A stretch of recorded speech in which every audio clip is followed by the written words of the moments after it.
ओम शांति।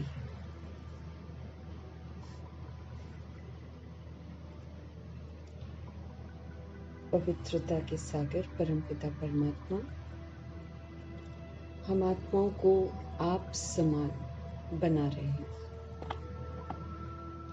रोज हम आत्माओं को शिक्षित कर रहे हैं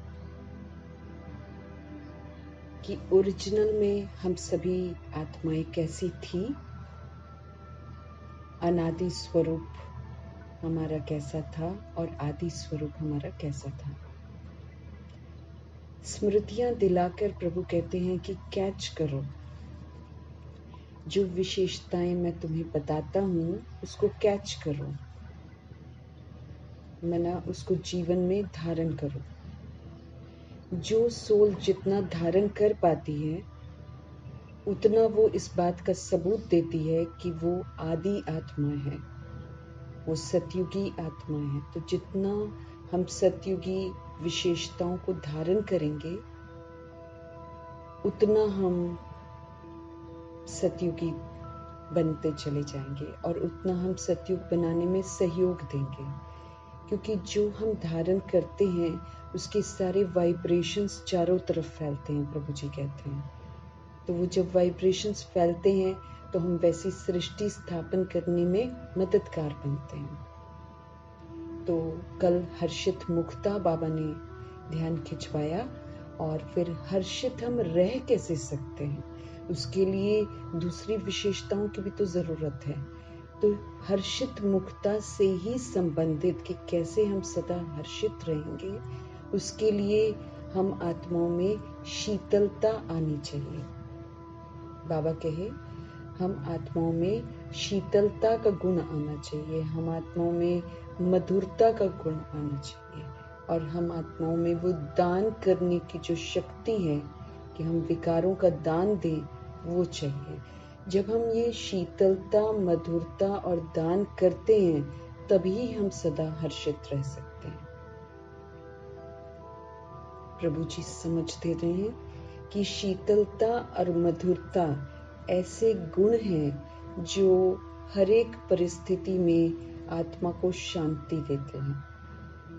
हम क्योंकि आग में जल रही ये दुनिया आग में जलेगी, विकारों की आग होएगी। बाबा कहते हैं विनाश की आग होएगी, संबंधियों के साथ रिलेशंस की आग होगी, वस्तु वैभव नहीं मिलेंगे उसकी चाहना की आग होगी और बाबा के बच्चों में पश्चाताप की आग होगी।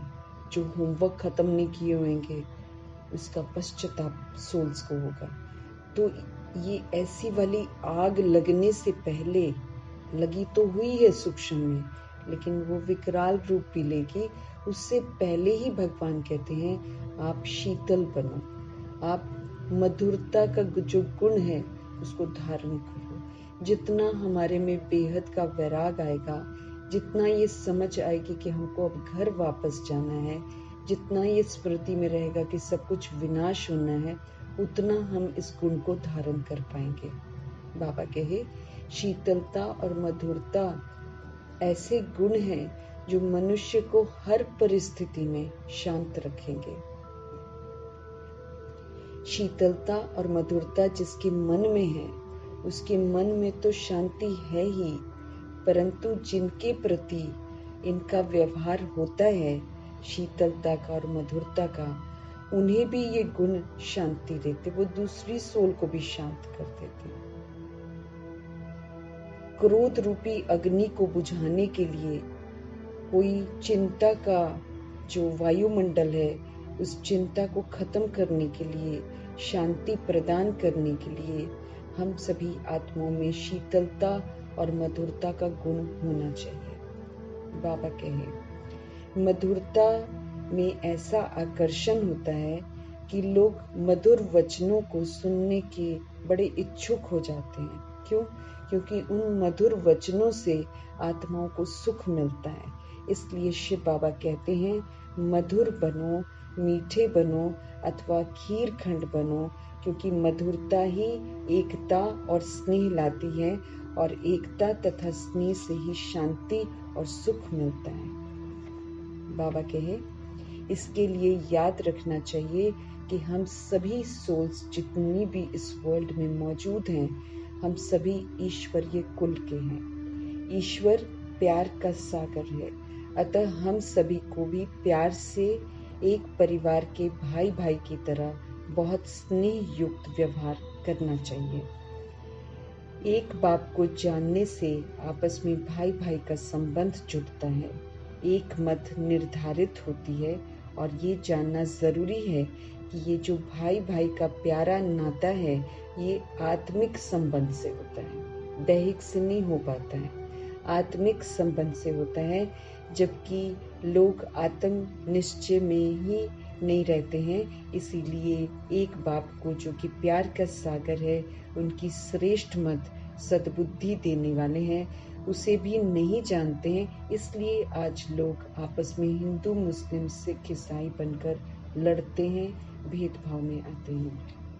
इस बात को जानने के बाद कि हम सभी एक प्रभु के बच्चे हैं, हम सभी आत्माएं हैं, एक घर से आए हुए हैं, इससे हमको स्मृति से खीरखंड होकर रहना है, सबसे मधुरता और शीतलता पूर्वक चलना है। बाबा कहे आपके आचरण में ये शीतलता और मधुरता नजर आनी चाहिए, क्योंकि आचरण में तभी आएगी जब हम अंदर से धारण कर लेंगे, स्वीकार कर लेंगे कि हम सभी ईश्वरीय कुल के हैं। कांटे से फूल बने हैं, बाबा से बनते हैं हम, तो बाबा कहते हैं कांटे से फूल बनकर खुशबूदार बनना है। भगवान कहते हैं आप में इतनी मिठास आ जानी चाहिए कि इस कुल का पता चले लोगों को, और लोगों का बुद्धि का योग परमात्मा से लग जाए। हम आत्माओं में इतनी मिठास होनी चाहिए, बाबा कहे इतनी मधुरता आ जानी चाहिए कि हमारे आचरण से दूसरी सोल्स का बुद्धि का योग परमात्मा के साथ लग जाए। बाप कहते हैं ये दुख का देना और दुख का लेना अब बंद करो। जो हम आत्माओं में कड़वाहट आ जाती है, बाबा कहे उस कड़वाहट को बंद करो, वरना जो दूसरे को दुखी करता है, इस तरह की दैहिक कड़वाहट से हमको आत्मिक मिठास देनी है। लेकिन अगर हम दैहिक कड़वाहट देते हैं, किसी को दुख देते हैं, तो फिर दुखी होकर मरेंगे। इसलिए ये कड़वापन अब हमारे अंदर नहीं रहना चाहिए, दैहिक कड़वापन नहीं रहना चाहिए, बल्कि अब वाणी में मिठास भरनी है। शिव बाबा हम आत्माओं को सदा मीठे बच्चे सिकिलदे बच्चे ऐसे शब्दों से पुकारते हैं, और हमारी वाणी में मधुरता अथवा अमृत भरा होने की वजह किसी भी तरीके का अगर कड़वाहट होती है, तो फिर हम अवज्ञाकारी कपूत बच्चे कहलाएंगे। बाबा कहे जितना कोई स्वयं शीतल होगा, उतने उसके वचन भी फिर शीतल होंगे, क्योंकि अंत में जो है हमारी शीतलता ही लोगों की अग्नि को शांत करेगी। बाबा कहे अभी से शीतल बनो, तो वाणी भी शीतल वाली होगी, तो दूसरों को जो है शांत करेगी। लेकिन अगर वाणी कड़वी होती है, तो फिर वो हमें फांसी के तख्ते पर लेकर जाती है। शिव बाबा कहते हैं सदा मीठे बोल बोलो और कड़वी बातें माया के वश होकर करनी बंद करो, क्योंकि माया के वशीभूत होकर हम कड़वे बन जाते, दैहिक भान आ जाता है, तो फिर वो करना बंद करो। नहीं तो बाबा कहते इस विधि से दुख देंगे तो दुखी होकर मरेंगे। शिव बाबा बहुत मधुर हैं, अपनी मधुरता और शीतलता के कारण ही तो वो एक चुंबक की तरह हैं कि लोग खिंचे हुए चले आते हैं। तो जब हम उनके बच्चे हैं, तो मधुरता, स्नेह और शीतलता हम आत्माओं में आनी चाहिए। ये शीतलता, मधुरता, स्नेह आत्मिक वाली नहीं है, तभी तो चारों तरफ भ्रष्टाचार है। लेकिन जहाँ मधुरता और शीतलता होगी, वहाँ पर स्नेह भी होगा, वहाँ सभी सोल्स के लिए सहानुभूति भी होगी। अब ये सहानुभूति और स्नेह बहुत जरूरी है। एक दूसरे को एक ही ईश्वरीय परिवार का भाई नहीं मानते हैं, कारण कि न वे एक दूसरे को आत्मिक दृष्टि से देखते हैं, ना ही उन्हें सर्व आत्माएं जो हैं वो पिता परमात्मा की न परमात्मा की याद रहती है, न समझते हैं कि सारे परमात्मा के बच्चे हैं। इसलिए बाबा कहें कि भ्रष्टाचार फैलता जा रहा है। यदि लोग आत्म निश्चय में आ जाएं, अगर ईश्वरीय स्मृति में स्थित हो जाएं, तो भाई भाई के संबंध से मधुरता और शीतलता को धारण करना मुश्किल नहीं होगा। प्रैक्टिकल रूप में जीवन में शीतलता का गुण जो है वो शांतिकारी होगा जब हम प्रैक्टिकल में इसको धारण कर लेंगे।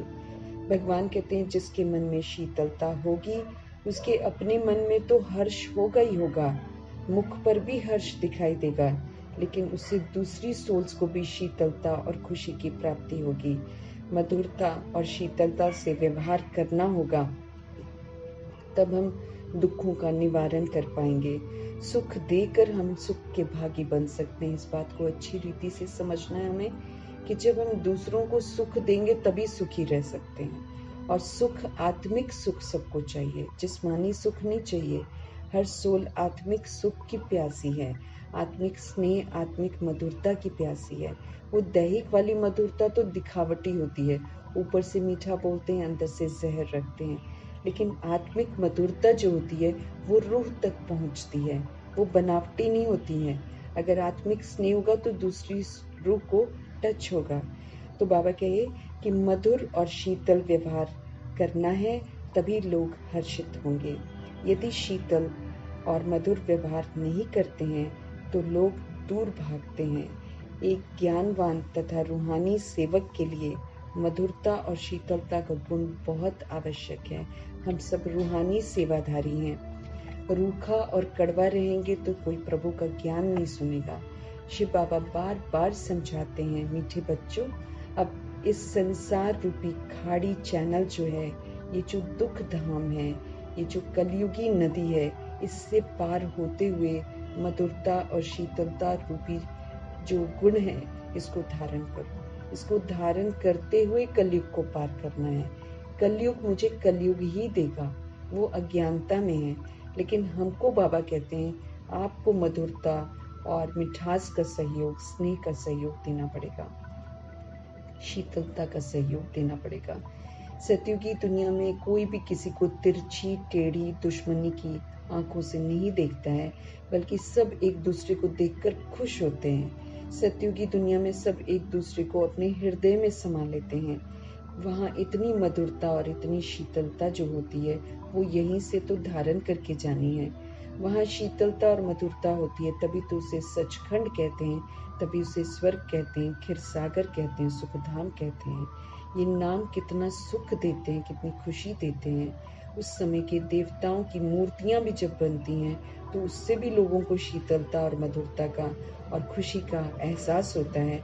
इतना इस हद तक हमको धारण करना है, सोचने की बात ही नहीं है। देवी देवता जो हैं वो साक्षात रूप में इस सृष्टि में जब होंगे तो कितनी मधुरता और शीतलता होगी, कितना स्नेह होगा, कितना प्यार होगा।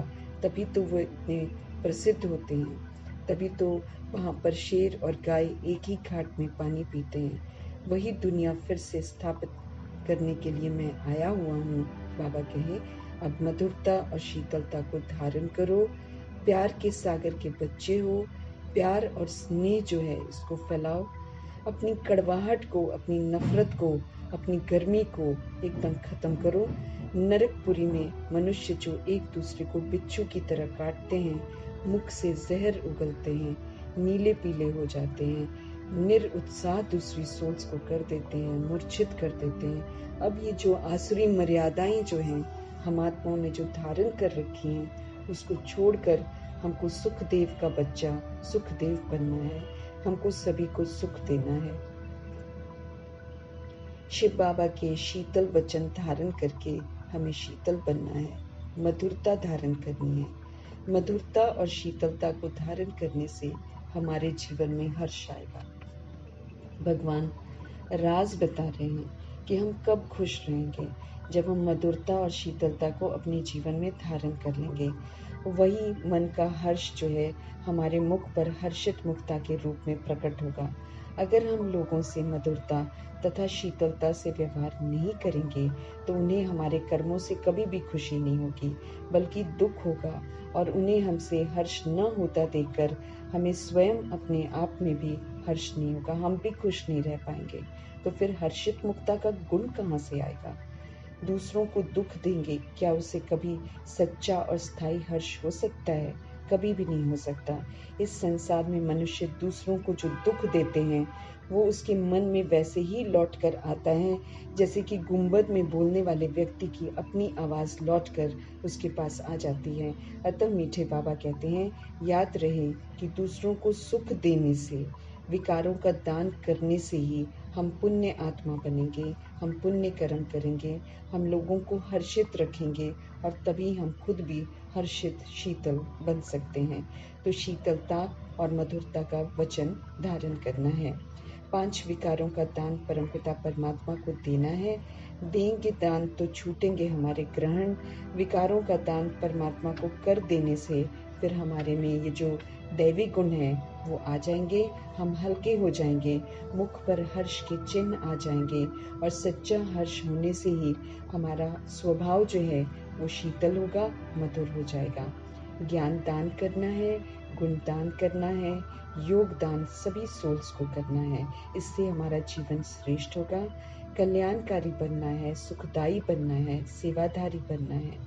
तो बाबा कहते हैं कोटि कोटि बहुत सारे यज्ञ करने से जो फल मिलता है वैसा फल हमें मिल जाएगा।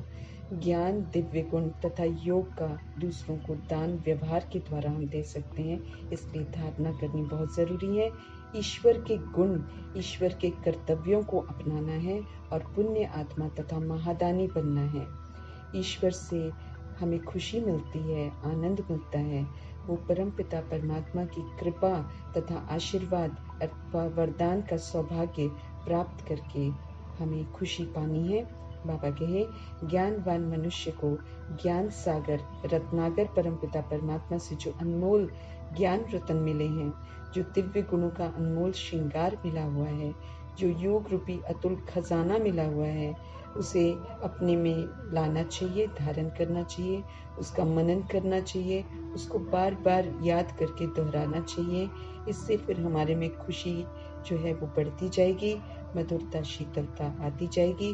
फिर बहुत सारी सोल्स को हम खुशियाँ दे सकेंगे, उनको शीतल कर सकेंगे और फिर अंतिम समय में भी हम सेवाधारी बनने का पाठ निभा सकेंगे। मीठे बाबा बोले, ज्ञान दान, गुण दान और योग दान करो और ईश्वर को अपने सारे विकार दान करके हर्षित मुख रहो और सारी सोल्स को हर्षित करने का जो सेवा है वो सेवा करके अपने आप को संपन्न बनाओ।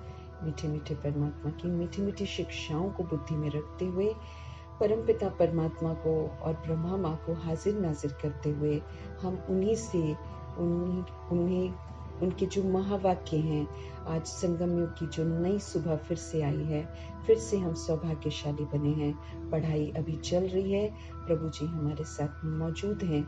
इसी खुशी के साथ हम प्रभु की पुनः मुरली सुनेंगे, फिर से उनकी शिक्षाओं को अपने में धारण करने का दृढ़ संकल्प करते हुए प्रभु जी के अनेक करोड़ों बच्चे जो मौजूद हैं, जो द्वापर युग और कलयुग में आती हैं आत्माएं, जो प्रभु से डायरेक्ट संपर्क नहीं कर पाती हैं, उन सभी सोल्स को प्रभु जी की महावाक्य समर्पित करते हुए और प्रकृति, वायुमंडल और जो भी तत्व हैं उन सभी को समर्पित करते हुए उनका शुद्धिकरण हो जाए। इन्हीं दुआओं के साथ हम आत्माएं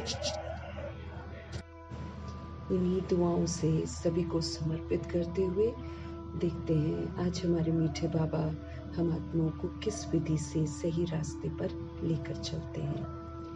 मीठे मीठे परमात्मा बोले, मीठे बच्चे, याद से याद मिलती है। जो बच्चे प्यार से बाप को याद करते हैं उनकी फिर कशिश बाप को भी होती है। भगवान स्पष्ट कर रहे हैं, मीठे बच्चे, याद से याद मिलती है। हम याद करेंगे तो बाबा भी हमको याद करेंगे। जो बच्चे प्यार से मीठे परमात्मा को याद करते हैं उनकी फिर जो कशिश होती है, वो जो याद की कशिश होती है, वो प्रभु तक पहुंचती है, वो प्रभु को फिर खींचती है। फिर बाप को भी याद आती है कि ये मेरा बच्चा मुझे याद कर रहा है। आज का प्रश्न है, तुम्हारे परिपक्व अवस्था की निशानी क्या है?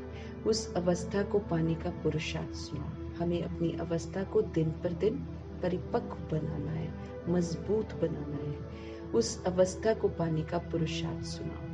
उत्तर है, जब तुम बच्चों की परिपक्व अवस्था होगी तो सारी कर्म इंद्रियां जो है हमारी शीतल हो जाएंगी। जब तुम बच्चों की पक्की मजबूत अवस्था हो जाएगी तब हम त्रेता युग तक पहुंच जाएंगे। बाबा ने बोला था ना, पुरुषार्थ करते हुए हम रिटर्न जर्नी कर रहे हैं। हम कलयुग के तमो प्रधानता को खत्म करते हुए फिर द्वापर युग में जो रजो प्रधानता मैंने धारण करी थी उसको खत्म करते हुए, इसलिए हमको घबराना नहीं है। हमारी जो अंदर रिकॉर्डिंग हो गई है वो इमर्ज होती है। वो जितनी गहरी मैंने कर रखी होगी उतनी गहरी वो इमर्ज होती है। तो अगर तो हमको सिर्फ बुराइयां ही दिखती हैं सब में, तब तो अभी तक हम कलयुग में फंसे पड़े हैं। रिटर्न जर्नी में हम कलयुग में ही फंसे हैं। लेकिन कभी हमें अगर अच्छाइयां दिख रही हैं और कभी बुराइयां दिख रही हैं तो हम रजोगुणी अवस्था में हैं। हम रिटर्न कर रहे हैं धीरे धीरे, अच्छा बनते बनते बनते बनते जब हम त्रेता युग तक पहुंच जाएंगे तो भगवान ने पहले बोला है तुम्हारी कर्म इंद्रियां बिल्कुल चंचलता खत्म हो जाएगी। ये दूसरों की बुराई देखना या दूसरों से ईर्ष्या करना, ये जो भी हमारे अंदर अवगुण है वो सारी दैहिक चंचलता है। ये सारी दैहिक चंचलता हमारे अंदर रिकॉर्डेड है क्योंकि हमने बहुत समय यूज करी हुई है। इसलिए जिन भी आत्माओं के साथ जो भी हमने व्यवहार किया होता है उन आत्माओं के साथ हम रिटर्न जर्नी में मिल रहे होते हैं। लेकिन हमारे रंग रूप सारे बदल गए होते, इसलिए हम दुख कर लेते हैं कि ये ऐसे कर रही है, वो वैसे कर रही है। लेकिन ये हमारे सारे कार्मिक हिसाब किताब हैं जो हमें आपस में मिलते हैं, या फिर वो मेरे कार्मिक हिसाब किताब नहीं है तो वो फिर मेरे पेपर लेने में मेरी मदद करते हैं। क्योंकि जब तक वो पेपर लेंगे नहीं, मेरे को कैसे पता चलेगा मेरे में अच्छाइयाँ धारण हो रही हैं। क्योंकि दिव्यता को तो दिव्यता की धारणा पता ही तब चलेगी जब दूसरी सोल्स हमारे साथ बैड बिहेव करेंगी, तभी पता चलती है। अच्छाई में तो बाबा कहते सारे अच्छे बन जाते हैं। कोई सोल अच्छी होती है, हम अच्छे हो जाते हैं। लेकिन जब बुरे करते हैं, जब बिल्कुल बेइज्जती करते हैं या फिर बदनाम करते हैं या फिर गालियां देते हैं, तभी तो पता चलता है कि हमने दिव्यता धारण करी है कि नहीं। तो वो मेरा कार्मिक अकाउंट भी हो सकता है, लेकिन बाबा ने बोला वो तुम्हारा पेपर भी हो सकता है, क्योंकि बिना पेपर के तो तुम आगे कैसे पढ़ोगे।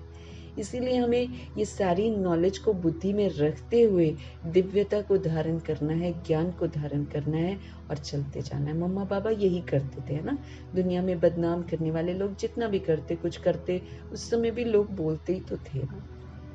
लेकिन प्रजापिता ब्रह्मा ने कंसंट्रेट इस बात पर किया था कि ये सारे कार्मिक अकाउंट्स भी हो सकते हैं, ये सारे पेपर भी हो सकते हैं, क्योंकि वो शुरू में शुरुआत तो उनसे हो गई ना उल्टे मार की। तो इसलिए वो शांति से दिव्यता और सत्यता का सहयोग देते गए, किसी से टकराव में नहीं आए, किसी के प्रभाव में नहीं आए, क्योंकि समझ लिया बुद्धि से कि ऑन रिटर्न जर्नी ये सारा कुछ आएगा। लेकिन करते करते फिर एक समय आया, उनकी बिल्कुल कर्मेंद्रियां जो हैं वो किसी कभी कुछ भी शीतल हो गई, बिल्कुल चंचलता सारी समाप्त हो गई। नहीं तो बाबा भी बताते ना, ख्यालात जो हमारे अंदर होते हैं वो सारे ख्यालात इमर्ज होते हैं। तो उनके मन में भी ख्यालात इमर्ज होते थे, उनके मन में भी भगवान बार बार याद भूल जाती थी, लेकिन वो फिर अपने आप को स्थिर करते थे, फिर बाबा की श्रीमत पर पूरा ध्यान देते थे। इस तरीके से उन्होंने अपनी अवस्था को परिपक्व बना लिया। तो भगवान समझते रहे हैं कि जब मेरी परिपक्व अवस्था हो जाएगी तो उसकी निशानी क्या होगी। उसकी निशानी होगी कि हमारी कर्म इंद्रियां बिल्कुल शीतल हो जाएंगी, शांत हो जाएंगी। किसी भी तरह की चंचलता जो दैहिक है वो बिल्कुल समाप्त हो जाएगी। कर्म इंद्रियों से फिर कोई उल्टा कर्म होगा ही नहीं। जब तक चंचल है तब तक हम उल्टा कर्म करते हैं। अवस्था अचल अडोल हमारी बन जाएगी, फिर हम नहीं हिलेंगे। इस समय की अडोल अवस्था, जो अभी हम अडोल अवस्था धारण करेंगे, वो फिर 21 जन्मों के लिए हमारी कर्म इंद्रियों को वश कर देगी। अभी जो हम अचल अडोल प्रभु जी के कहने पर बनते हैं और प्रभु जी की मौजूदगी में बनकर उनसे स्टैंप लगा लेते हैं, वो फिर 2500 वर्ष बिल्कुल कायम रहती हैं। उसमें कभी भी हम किसी तरह की चंचलता नहीं करते हैं, शीतल रहते हैं, शांत रहते हैं, खुश रहते हैं, सबको सुख देते हैं। तो 21 जन्म के लिए भगवान कहते कर्म इंद्रियां वश में। अभी हम एक जन्म वश करते हैं, फिर 2500 वर्ष वो वश हो जाती है। इस अवस्था को पाने के लिए अब ये जो 21वां जन्म है हमारा संगम युग का जन्म, इसमें करते करते करते करते करते करते परिपक्व बन जाते हैं। फिर अंत में जो विनाश के सीन्स होते हैं उसमें फिर हम अचल अडोल का सहयोग देते हैं और आत्माओं को भी अचल अडोल बनाते हैं। तो ये 21वां जन्म जो अंतिम वाला होता है ये भी अचल अडोल वाला होता है। अभी अचल अडोल बनते हैं, फिर 2500 वर्ष मेरी कर्म इंद्रियां जो हैं वो मेरे वश में होगी, गलत काम नहीं करेंगी। इस अवस्था को पाने के लिए भगवान कहते हैं अपनी जांच रखो, मुझे अपनी चेकिंग करनी है, मुझे नोट करना है। नोट करने से फिर हम सावधान रहेंगे। योग बल से ही कर्म इंद्रियों को वश करना है, बिना याद के बल से हम नहीं कर सकते। प्रभु हमें शक्तियां देते हैं, प्रभु को याद करने से ही हमको बल मिलेगा इतना ऊंची अवस्था बनाने का।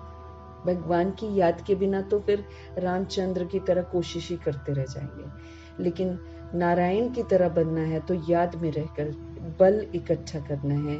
उस योग बल से ही, बाबा के कनेक्शन से ही मेरी कर्म इंद्रियां जो हैं वो मेरे वश हो जाएंगी। योग ही तुम्हारी अवस्था को परिपक्व बनाएगा। मीठे बाबा कहते हैं योग करेंगे तो आपकी अवस्था, आपकी जो स्थिति है वो पक्की बन जाएगी, फिर उसको कोई हिला नहीं सकता। किसी की भी एक्टिविटी जो है वो मुझे चंचल नहीं कर सकती है। जब तक मेरी परिपक्व अवस्था नहीं बनी है तब तक कर्म इंद्रियां दूसरों की हरकत को देखकर चंचल बन जाती हैं और फिर रिजेक्ट करती हैं। लेकिन मुझे अपना अटेंशन रखना है। होगा तुरंत तो हम देवता नहीं बन जाते हैं, तुरंत हम फरिश्ता नहीं बन जाते, लेकिन पूरा अटेंशन रखकर मुझे अपनी अवस्था को देखते रहना है, नोट करना है, जांच करना है कहाँ मेरी कमी कमजोरियां जो हैं वो मुझे फिर से प्रभु से विस्मृत करके उल्टा काम कराती हैं। कर्म इंद्रियां कहाँ पर ढीली हैं, कहाँ उसको श्रीमत की लगाम से टाइट करना है, इस बात का ध्यान हमको रखना है। तो परिपक्व अवस्था की निशानी ही ये है जब मेरी कर्म इंद्रियां बिल्कुल शीतल हो जाएंगी, मना शांत हो जाएंगे, मना दुनिया हरकतें करेगी कलयुगी, लेकिन यहाँ से सत्यता और दिव्यता का सहयोग देंगे। प्रभाव मुक्त हो जाएंगे, लगाव मुक्त हो जाएंगे और दबाव मुक्त हो जाएंगे, एकदम शीतल। कोई कुछ भी कर रहा हो एकदम शीतल रहेंगे। ऐसी अवस्था हमको बनानी है। उसके लिए मुझे जांच करनी है, मुझे नोट करना है कौन कौन सी कर्म इंद्रियां कब कब चंचल होती हैं, उसको खत्म करना है अटेंशन से और अचल अडोल बनना है। ओम शांति। ये है याद की यात्रा। एक बार प्रभु के बनते हैं तो हमको यात्रा पर रहना है। भगवान हमको बार बार समझ देते हैं कि जब जब हम उनको याद नहीं करते हैं तब तब हमारी कर्म इंद्रियां चंचल होती हैं, तब तब हमसे पाप कर्म हो जाता है। अभी पाप तो पहले ही सिर पर बहुत है हमारे, उसको तो याद से चुप तो करना ही है। उसके लिए मुझे निरंतर याद में रहना है। लेकिन निरंतर याद का एक और फायदा ये है कि आगे मेरे से पाप कर्म नहीं होगा। बाबा सावधान करेंगे, हम ज्ञान से विस्मृत नहीं होंगे। क्या करना है वो मेरे को सदा याद रहेगा। इसीलिए याद की यात्रा सिखाई है प्रभु ने। इस यात्रा से कभी भी लौटना नहीं है, इस यात्रा में कहीं भी रुकना नहीं है, इस यात्रा में कहीं भी संगम योगी नाव से उतरना नहीं है। साइड सीन बहुत सारे आएंगे, लोग तरह तरह का व्यवहार करेंगे, लेकिन प्रभु कहते हैं आप शांति से याद की यात्रा पर रहो, बिंदी लगाते जाओ, आगे बढ़ते जाओ। किसी को कुछ मत बोलो, रिएक्ट नहीं करो, रिजेक्ट नहीं करो, तो तुम्हारी कमाई ही कमाई जमा होती है। बिंदी लगाने में ही कमाई है। याद की यात्रा पर रहना है और बिंदी लगा देनी है बस। कहीं भी अटकना नहीं है, कहीं भी यात्रा से उतरना नहीं है। इस बात की समझ प्रभु जी हम आत्माओं को दे रहे हैं। ये है याद की यात्रा। सभी बच्चे इस यात्रा पर रहते हैं, सिर्फ तुम यहाँ नजदीक में हो। जो जहाँ भी हैं बाप को याद करते हैं तो वो ऑटोमेटिकली नजदीक आ जाते हैं।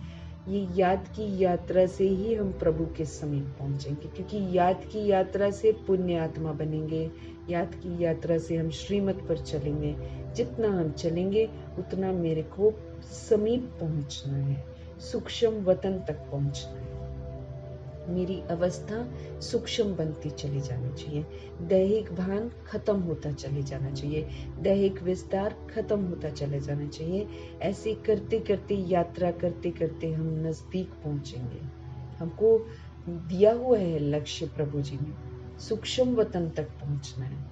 बाबा नीचे हमको लेने के लिए नहीं आएंगे। अब ब्रह्मा जी यहाँ पर नहीं है, इसलिए वो नीचे नहीं आएंगे। गुलजार दादी जी भी अब नहीं है, दोनों फरिश्ते बन गए, इसलिए वो नीचे नहीं आएंगे हमको लेने। हमको नीचे से ऊपर पहुंचना है। हमें अपनी सूक्ष्म अवस्था बनानी है, हमें फरिश्ता बनना है। फरिश्ता सेवा ही करेगा, उधर से पत्थर मिले कुछ मिले वो सेवा ही करेगा। तो जहाँ भी हैं बाप की याद में रहना है तो ऑटोमेटिकली हम नजदीक आ जाते हैं। जैसे चंद्रमा के आगे कोई सितारे बहुत नजदीक होते हैं। एक तो खास सितारा वो मातेश्वरी का ही यादगार है, वो सदा साथ रहता। फिर उसके बाद कुछ कुछ सितारे जो होते हैं चंद्रमा के आगे, कोई सितारे बहुत नजदीक होते हैं, कोई बहुत चमकते हैं, कोई नजदीक कोई दूर भी हो जाते हैं। देखने में आता है ये स्टार बहुत चमकता है, ये बहुत नजदीक है, ये तो चमकता ही नहीं है। तुम्हारा भी गायन है, तुम हो ज्ञान और योग के सितारे। हम सभी सोल्स जो हैं, भगवान हमको ज्ञान और योग का सितारा बनाते हैं। माना ज्ञान को धारण करो तो समझ आती है, समझ आती है तो समझ से आत्म अभिमानी बनते हैं, चमक बढ़ती है। और फिर योग लगाते हैं, योग का बल मिलता है, पुराने पाप जो है वो मेरे भस्म हो जाते हैं, नए पाप मेरे नहीं होते, चमक बढ़ती है। तो क्या बन जाते हैं हम? सितारे बन जाते हैं, धरती के सितारे। जितना हम ज्ञान धारण करते हैं, जितना योग का बल हम इकट्ठा करते जाएंगे, उतना सितारे में चमक आती जाएगी। ज्ञान सूर्य मिला है बच्चों को, हम सभी सोल्स को। पहले तो समझ नहीं मिली थी, लेकिन अभी तो हमें ज्ञान सूर्य मिल गए हैं। हमें हर बात की समझ देते हैं, हमारे सारे प्रश्नों को समाप्त करते हैं। हमें देखना है हमारी खामियां कहाँ कहाँ हम आत्माओं को गिरा देती हैं। तो ज्ञान सूर्य मिला है बच्चों को। बाप बच्चों को ही याद करते हैं। किसको याद करेंगे? बच्चा। बच्चा मतलब क्या? बच्चा मतलब जो आज्ञाकारी है, बच्चा मतलब जो फरमान बरदार है, बच्चा मतलब जो वफादार है, बच्चा मतलब जो ईमानदार है, बच्चा मतलब जो प्रभु के डायरेक्शन पर चलता है, उसको बाबा बच्चा कहते हैं। क्योंकि हम ही आत्माओं में से अभी सपूत और कपूत, left hand right hand, Matele सौतेले, सगे लगे, अभी चयन होगा।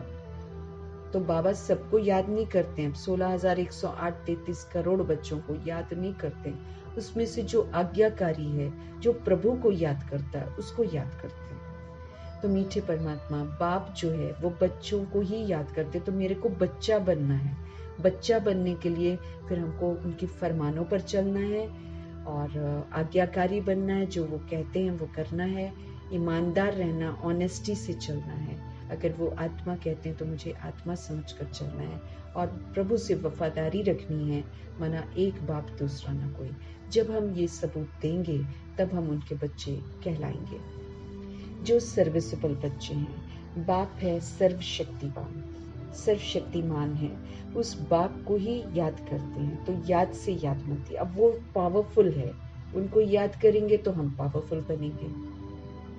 वो ज्ञान का सागर है, उनको याद करेंगे तो मेरे को समझ आती जाएगी।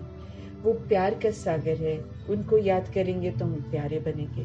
देहधारी को याद करेंगे तो हम कड़वे बनेंगे, क्योंकि देहधारी में अभी कमी कमजोरियां हैं। तो प्रभु जी ही तो सारी विशेषताओं के सागर हैं। उनको याद करने से उनकी विशेषताएं हमारे अंदर आएंगी।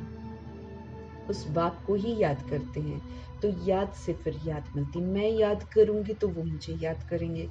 जहाँ जहाँ ऐसे ऐसे सर्विसेबल बच्चे हैं तो ज्ञान सूर्य बाप भी उनको याद करते हैं, बच्चे भी उन्हें याद करते हैं। जो बच्चे याद नहीं करते हैं उनको फिर बाप भी याद नहीं करते हैं, उनको बाप की याद भी नहीं पहुंचती है ना। वो बाबा की याद पहुंचती भी नहीं, क्योंकि वो याद ही नहीं कर रहे हैं ना, तो कैसे पहुंचेगी। याद से याद जरूर मिलती है। हम करेंगे तो वो भी हमें याद करेंगे। बच्चों को भी याद करना है। बच्चे पूछते हैं बाबा आप हमको याद करते हो?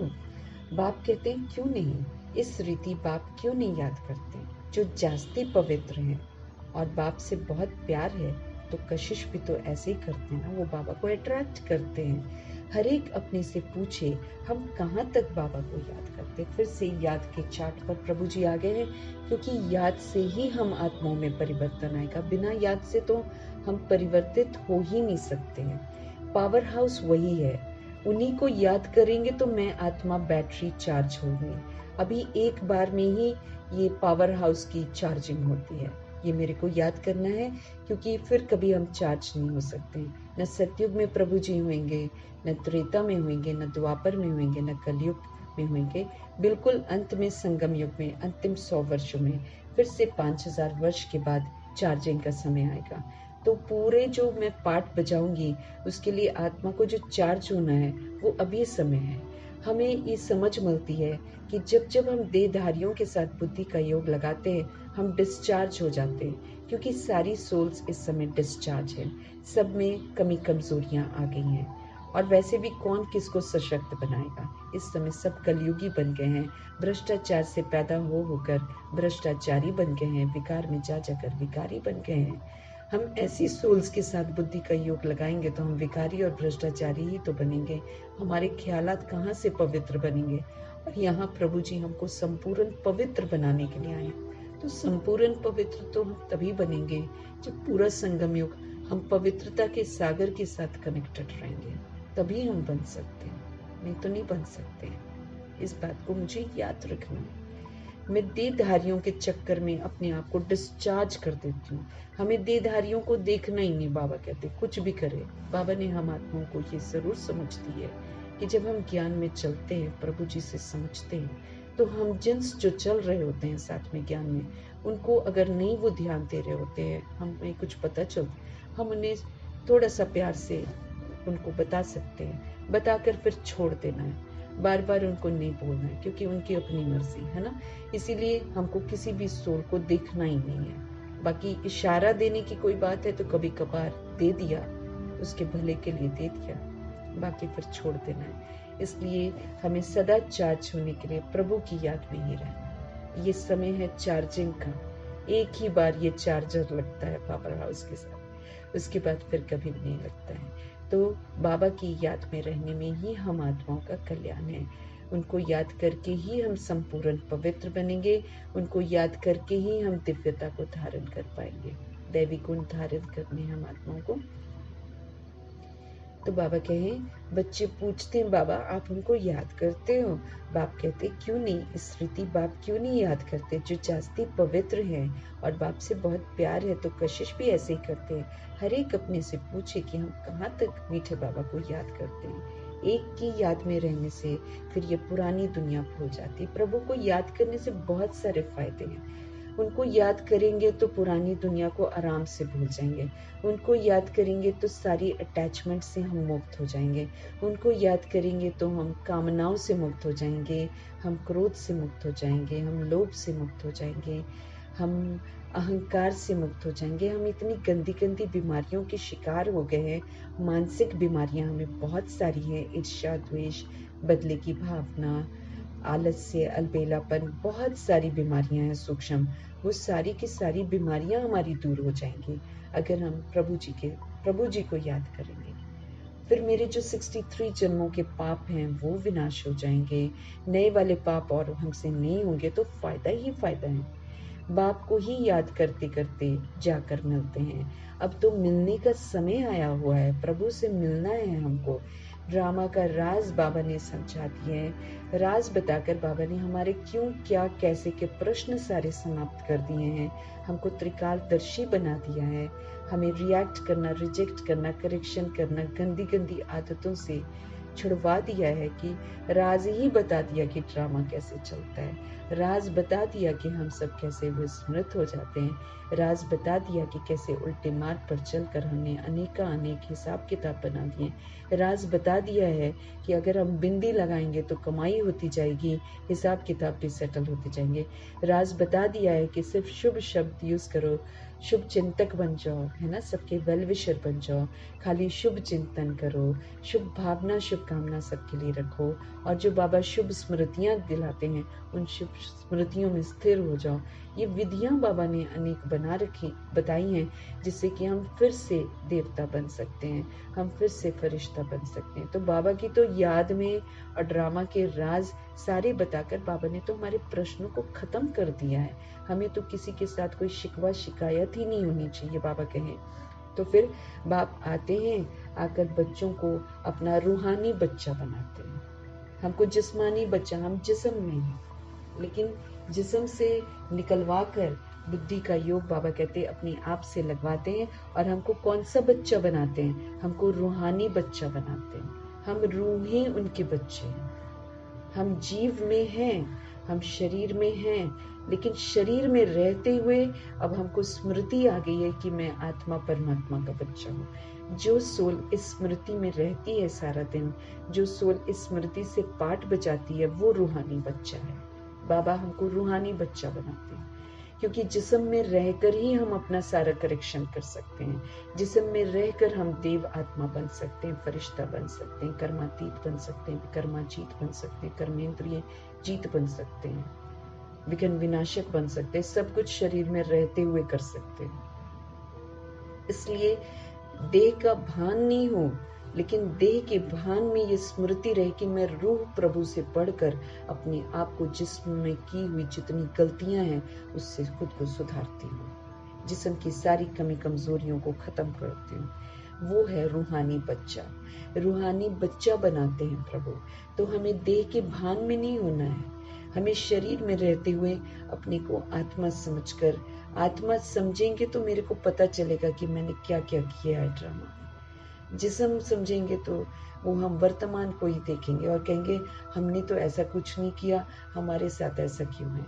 लेकिन जब सोल बनकर देखते हैं, पूरे ड्रामा को देखते हैं, तो मेरे को पूरी जर्नी दिखाई देती है, जिसमें ये समझ आती है कि द्वापर से तो हम विस्फोरित हो गए, हम अपने को भूल गए और धीरे धीरे गिरती कला में चले गए। तो कलयुग जो हमने बनाया है वो हमने बनाया है, तो कलयुगी हरकतें मैंने की हुई हैं। इस बात को आत्मा समझकर देखते हैं तो समझ में आता है। अगर जिस्म समझते हैं तो हमको ये पल्ले नहीं पड़ती है बातें, वो फिर हम अभी वर्तमान को देखते हैं। लेकिन आत्मा तो लॉन्ग जर्नी पर है, तो आत्मा बनकर ड्रामा को देखते हैं तो फिर हम इंसाफ कर पाते हैं अपने साथ भी और दूसरों के साथ भी।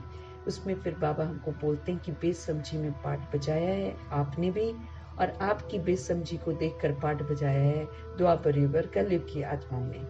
तो सारे तो बेसमझ हैं, इसलिए बाबा सबको निर्दोष दृष्टि से देखते हुए हम आत्माओं को भी कहते हैं कि अब जो जो कोई कोई करता है ना, उसको निर्दोष दृष्टि से देखो, उसको क्षमा कर दो, उसको अब समझ मिल गई है ना तुमको, तो तुम अब समझ का पाठ बजाओ। तुम समझ का पाठ बजाओगे, तुम सतगुनी सतयुगी पाठ बजाओगे, तो दूसरी सोल जग जाएगी। मेरे पढ़ाने से, मेरे बोलने से द्वापर युग और कलयुग की आत्माएं एक भी बात नहीं सुनेंगी। अगर हम उनको बोलेंगे आप आत्मा हो, वो बिल्कुल नहीं सुनेंगे, क्योंकि वो उनका पार्ट ही नहीं है इधर ना, वो आत्मा का पार्ट नहीं सुनेंगे। लेकिन जब हम दिव्य आत्मा बन जाएंगे, जब हम सतगुनी और सतयुगी बन जाएंगे, तो वो मेरे सतगुनी और सतयुगी व्यवहार से परमात्मा को याद जरूर करेंगे। बाबा ने बोला है तुम्हारे पास सोल्स जब आएंगी तो वो तुम्हारा ज्ञान नहीं सुनेगी, उस समय उनको जो चाहिए वो तुमको देना पड़ेगा। इसीलिए हमको बोलते हैं कि अविनाशी खजानों से अपने भंडारे भरपूर कर लो, क्योंकि तुम्हारे पास सोल्स की भीड़ आएगी।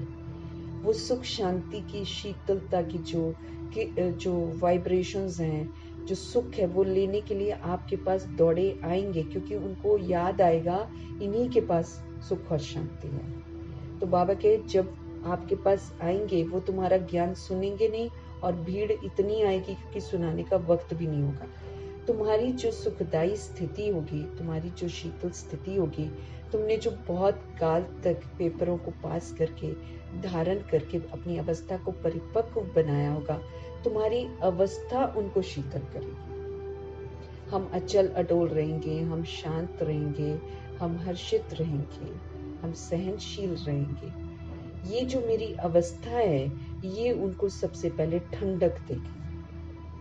जब ठंडक उनको मिल जाएगी, फिर उनको प्रभु की याद आएगी। लेकिन बाबा कहे पहले तुमको ये सब कुछ देना होगा। इसलिए बाबा हम आत्माओं को बोलते हैं कि बिंदी लगाकर तुम सारी शीतलता, हर्षितपना, सहनशीलता सब अपने अंदर जमा करो।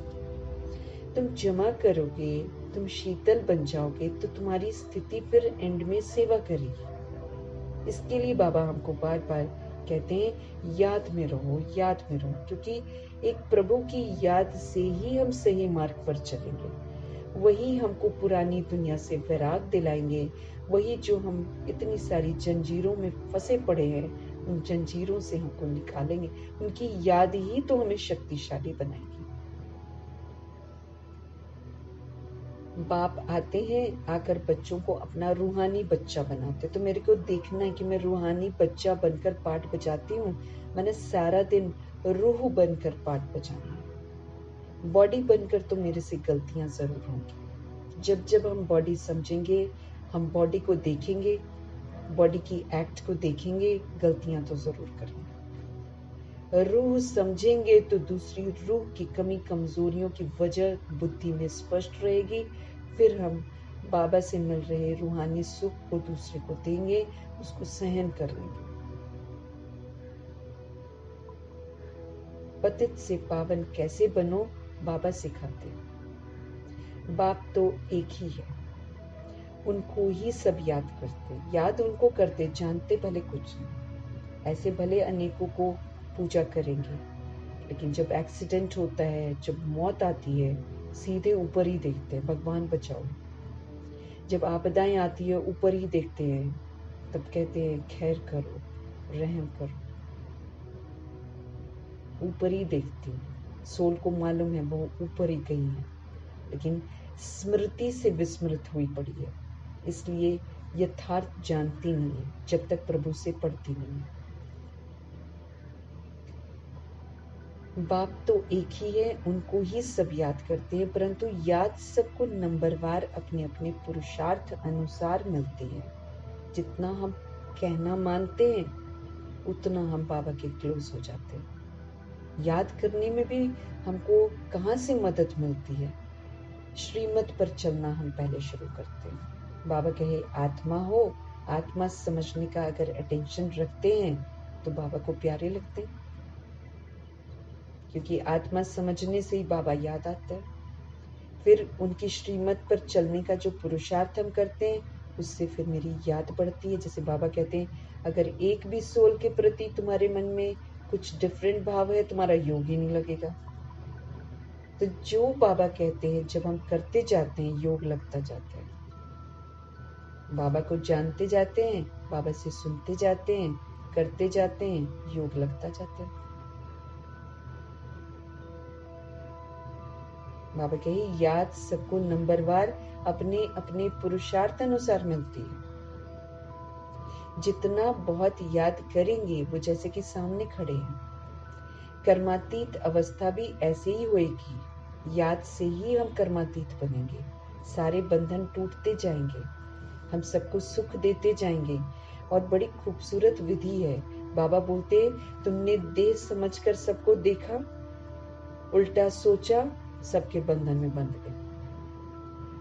बाबा तो ये भी समझ देते हैं कि राह चलते तुम जिसको नहीं जानते हो, उसको भी तुमने अगर देखकर कुछ टिक्का टिप्पणी कर दी, तुम उसके बंधन में बंध गए। इतना सूक्ष्म हमने न जाने कितने बंधन बना रखे हैं, क्योंकि पहले तो हमको पता ही नहीं था। हम तो खड़े होकर किसी से भी बात करते थे, हम तो दुनिया के बारे ऐसे वैसे भी बोलते रहते थे। सबके साथ अब हम जुड़े हुए हैं। किसी की भी निंदा अगर हमने करी हुई है, चाहे नेताओं की हो, चाहे धर्म स्थापकों की हो, चाहे किसी भी सोल की हो, हम बंधन में बंधे हुए हैं। हमने देह समझकर ढेर सारे बंधन बनाए हुए हैं। अब उन बंधनों से निकले कैसे? क्योंकि बिना बंधन से निकले हुए हम शरीर से मुक्त नहीं होंगे। हम शरीर से मुक्त नहीं होंगे, हम ऊपर जाएंगे नहीं। इसीलिए सर्व बंधनों से मुक्त होने के लिए ये बहुत जरूरी है कि हम सभी सोल्स जो हैं दिव्यता और सत्यता का जो है वो योगदान दें। हम अपने व्यवहार में दिव्यता और सत्यता को जब यूज करते हैं तो फिर हम सोल्स जो हैं बंधनों से मुक्त होते हैं। सत्यता और दिव्यता है ना, इसका बाबा कहते हैं सहयोग दोगे तो सारे बंधनों से हम मुक्त हो जाएंगे। इसीलिए तो बाबा कहते हैं सारे विश्व की आत्माओं को शुभ भावना शुभ कामना का सहयोग, तो सारी सोल्स को देते जाओ, हर पल देते जाओ। इससे हम बंधनों से मुक्त हो जाएंगे।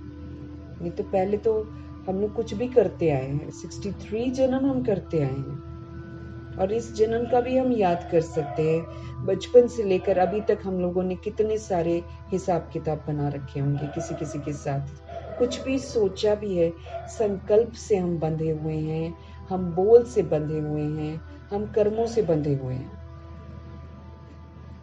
तो सारे हमको अब निर्बंधन बनने के लिए बाबा कहते हैं याद में रहो और सबके लिए अच्छा सोचो, शुभ सोचते सोचते वेल विशर बनते बनते क्या हो जाएगा, हम सारे तरह के बंधनों से मुक्त हो जाएंगे। तो सो पावन कैसे बनो ना, सो पतित से पावन कैसे बनो, सो सिखाते हैं। बाप तो एक ही हैं, उनको ही सब याद करते हैं, परंतु याद उनको नंबरवार अपने अपने पुरुषार्थ अनुसार मिलती है। जितना हम बहुत याद करेंगे वो जैसे कि सामने खड़े हैं। कर्मातीत अवस्था भी ऐसे ही होनी है। जितना हम याद करेंगे कर्म इंद्रियां चंचल नहीं होंगी। भगवान की याद ही हमको शीतल बनाएगी।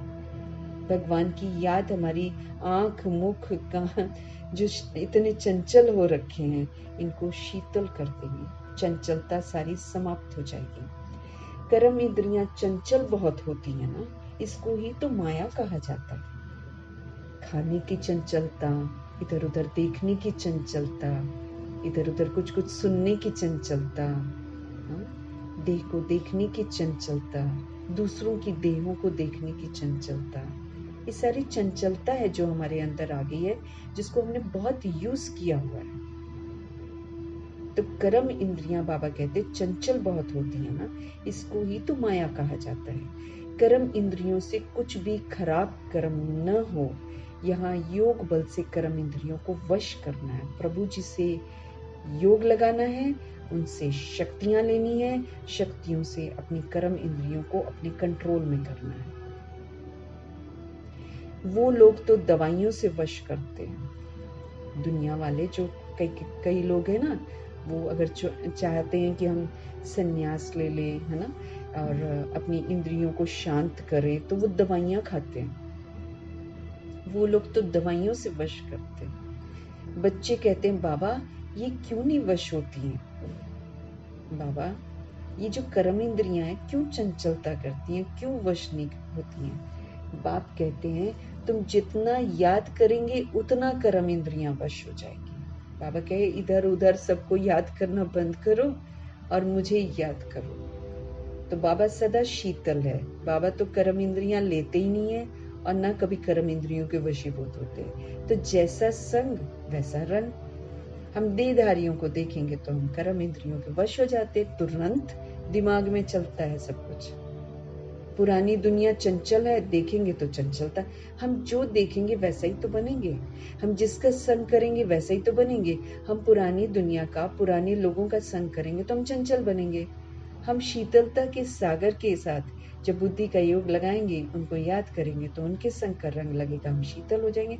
सिंपल सी बात है। बाबा कहते हैं तुम जितना याद करेंगे उतना कर्म इंद्रियां तुम्हारे कंट्रोल में हो जाएंगी।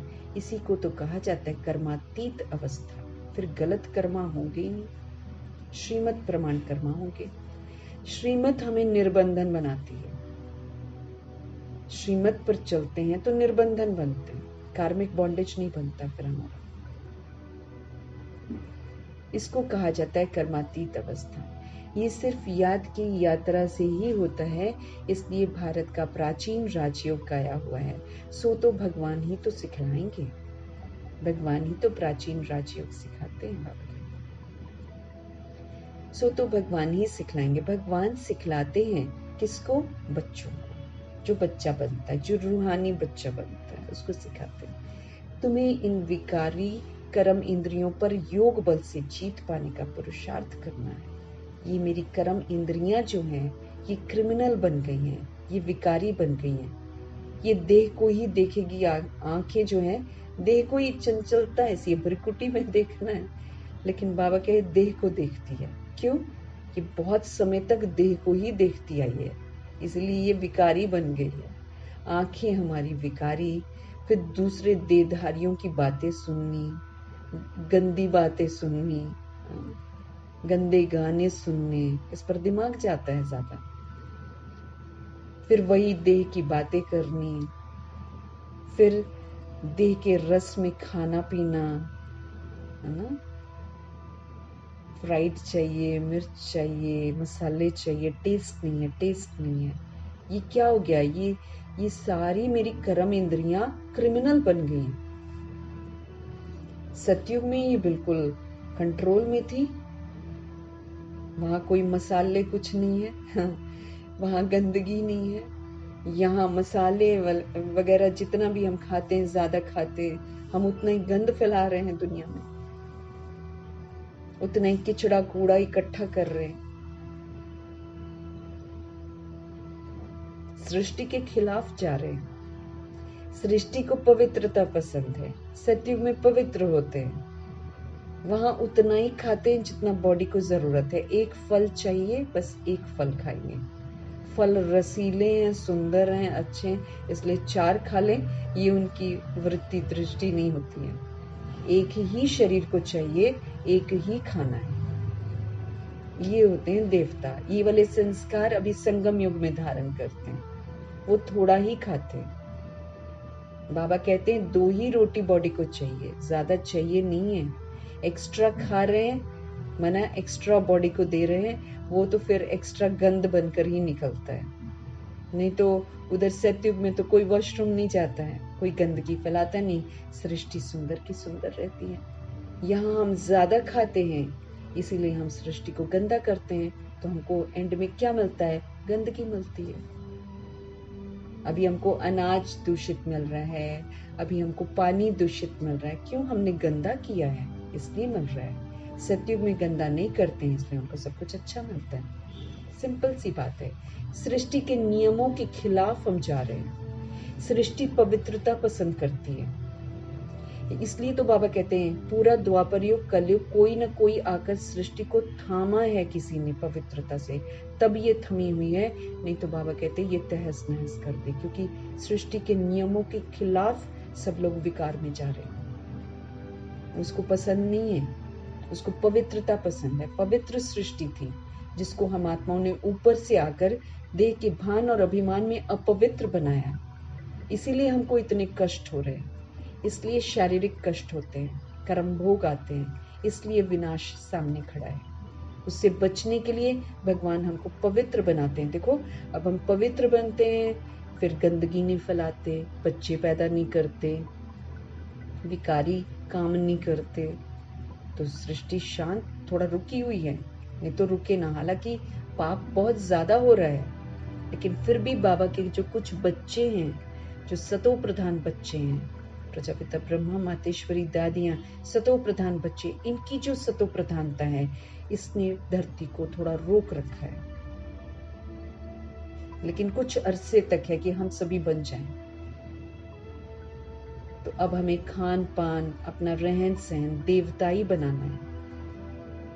देवता नेचुरल खाते हैं, तो हम भी जितना नेचुरल खाएंगे हमारी सेहत ठीक रहेगी। जितना हम उसको पका पका के खाते हैं, जितना हम उसको मसालों से और मिर्चों से पॉइजनस बनाते हैं, उतना वो मेरे अंदर की इंद्रियों को पूरा तहस नहस करता है। उतने फिर हमको रोग लगते हैं, उतनी फिर हमारे अंदर कमजोरियां आती हैं, उतना फिर हम थकते हैं, उतना हमें गर्मी सर्दी लगती है, उतना फिर हमें रोग लगते हैं, उतनी नींद आती है। वरना तो नींद नहीं आनी चाहिए। बाबा कहे वो तो अशरीरी बनकर सो, तो बाबा कहते 2 घंटे में तुम्हारी नींद पूरी हो सकती है। मम्मा बाबा अशरीरी होकर सोते थे, इसलिए 2 घंटे से ज्यादा उनको जरूरत ही नहीं पड़ती थी सोने की। सारा दिन सेवा अथक होकर करते थे। वो उसको बोलेंगे ना हेल्थ, कि खा खा कर हम लेटे रहे और उसको बोलेंगे हेल्थ। वो तो फिर हम धरती पर बोझ बन जाते हैं, हम सृष्टि की सफाई करने में मदद नहीं कर रहे हैं, तो फिर उतना ही भुगतान भी करते हैं। फिर बाबा कहे तुम्हारी ये कर्म इंद्रियां जो है ये विकारी बन गई हैं। इन विकारी कर्म इंद्रियों पर योग बल से जीत पाने का पुरुषार्थ करना है। हम टेस्ट के लिए खाते हैं, हम विकारी हैं। ये खाना है, वो खाना है, वो भी चाहिए, वो भी चाहिए, वो भी चाहिए, वो भी चाहिए, विकारी हैं हम। इसको निर्विकारी बनाना है। कैसे बनेगी? बाबा की याद में। इसलिए बाबा कहते हैं खाओ पियो जो भी करो मेरी याद में करो। तुम संयम से ही खाओगे, उससे एक्स्ट्रा खाओगे। सुबह ही संकल्प कर लेना चाहिए बाबा हम सात्विक ही खाएं, उतना ही खाएं जितना हमको खाना चाहिए। सुबह ही संकल्प कर लेना चाहिए। सात्विक सोचें, सात्विक बोले, क्योंकि प्रभु जी मदद करते हैं। हम सात्विक सोचें, हम सात्विक बोले, हम सात्विक कर्म करें। ये संकल्प सुबह ही कर लेना है बाबा के पास, ताकि बाबा सारा दिन फिर बाबा की याद में रहेंगे तो हम सात्विक चीज को ही लेंगे। बिना मिर्च मसाला इस सात्विक, ताजा और सादा इस बाबा कहते हैं सात्विक, याद में बना हुआ भोजन सात्विक। भगवान की समझानी मिली हुई है। जितना चटोरापन आता है वो हमारे विकार हैं, वो हमें बड़ा दुखी करेंगे अंत में। तुम्हें इन विकारी कर्मेंद्रियों पर योग बल से जीत पाने का पुरुषार्थ करना है। संपूर्ण पिछाड़ी में होंगे, जब परिपक्व अवस्था होगी फिर कोई भी हमारी कर्म इंद्रियां जो है चंचलता बिल्कुल नहीं करेंगी। अभी तो चंचलता बंद होने से फिर 21 जन्म के लिए कोई भी कर्म इंद्रिय हमको धोखा नहीं देगी। अभी धोखा देती है, अभी मन कर जाता है ये खा ले वो पी ले, पी जाते हैं। अब बाबा जैसे बोलते हैं कि पैकेट की चीजें, बॉटल चीजें नहीं खानी है। अब जब खा लेते हैं, जब उस समय प्यास लगी होती है तो बाहर से कुछ भी खरीद कर पी लेते हैं, लेकिन बाद में पछताते जरूर है, क्योंकि वो हानिकारक है, वो विकारी है। जो बेच रहा है वो लोभ में बेच रहा है। और आजकल चूंकि आबादी बढ़ गई है तो उसको बनाने की विधियां भी गलत हो गई हैं।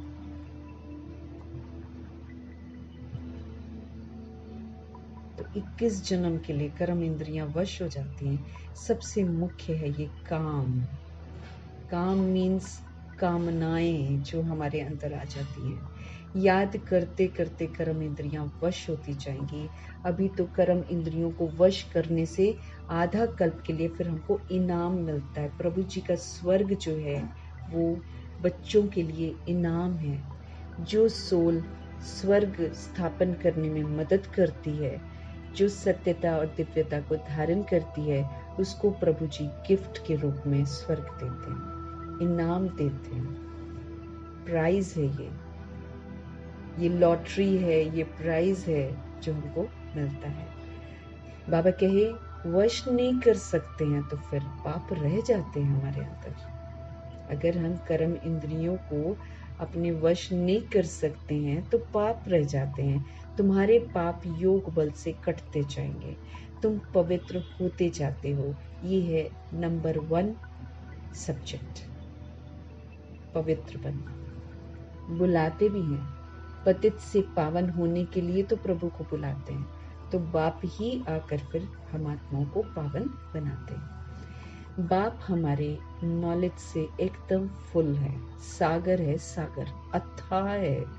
जितना गहराई में जाते जाओ उतना और स्पष्टीकरण करते जाएंगे। अथाह है, ज्ञान के सागर हैं, नॉलेज से फुल है।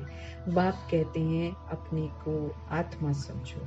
आत्मा पावरफुल है, आत्मा प्रभाव मुक्त है, लगाव मुक्त है, दबाव मुक्त है। परम धाम में आत्मा को देखो, पावरफुल है वो। देह का कोई लगाव उसको नहीं खींचता है। जब तक उसका पार्ट इमर्ज नहीं होता है वो नीचे नहीं आती है, जितना मर्जी आकर्षित कर लो।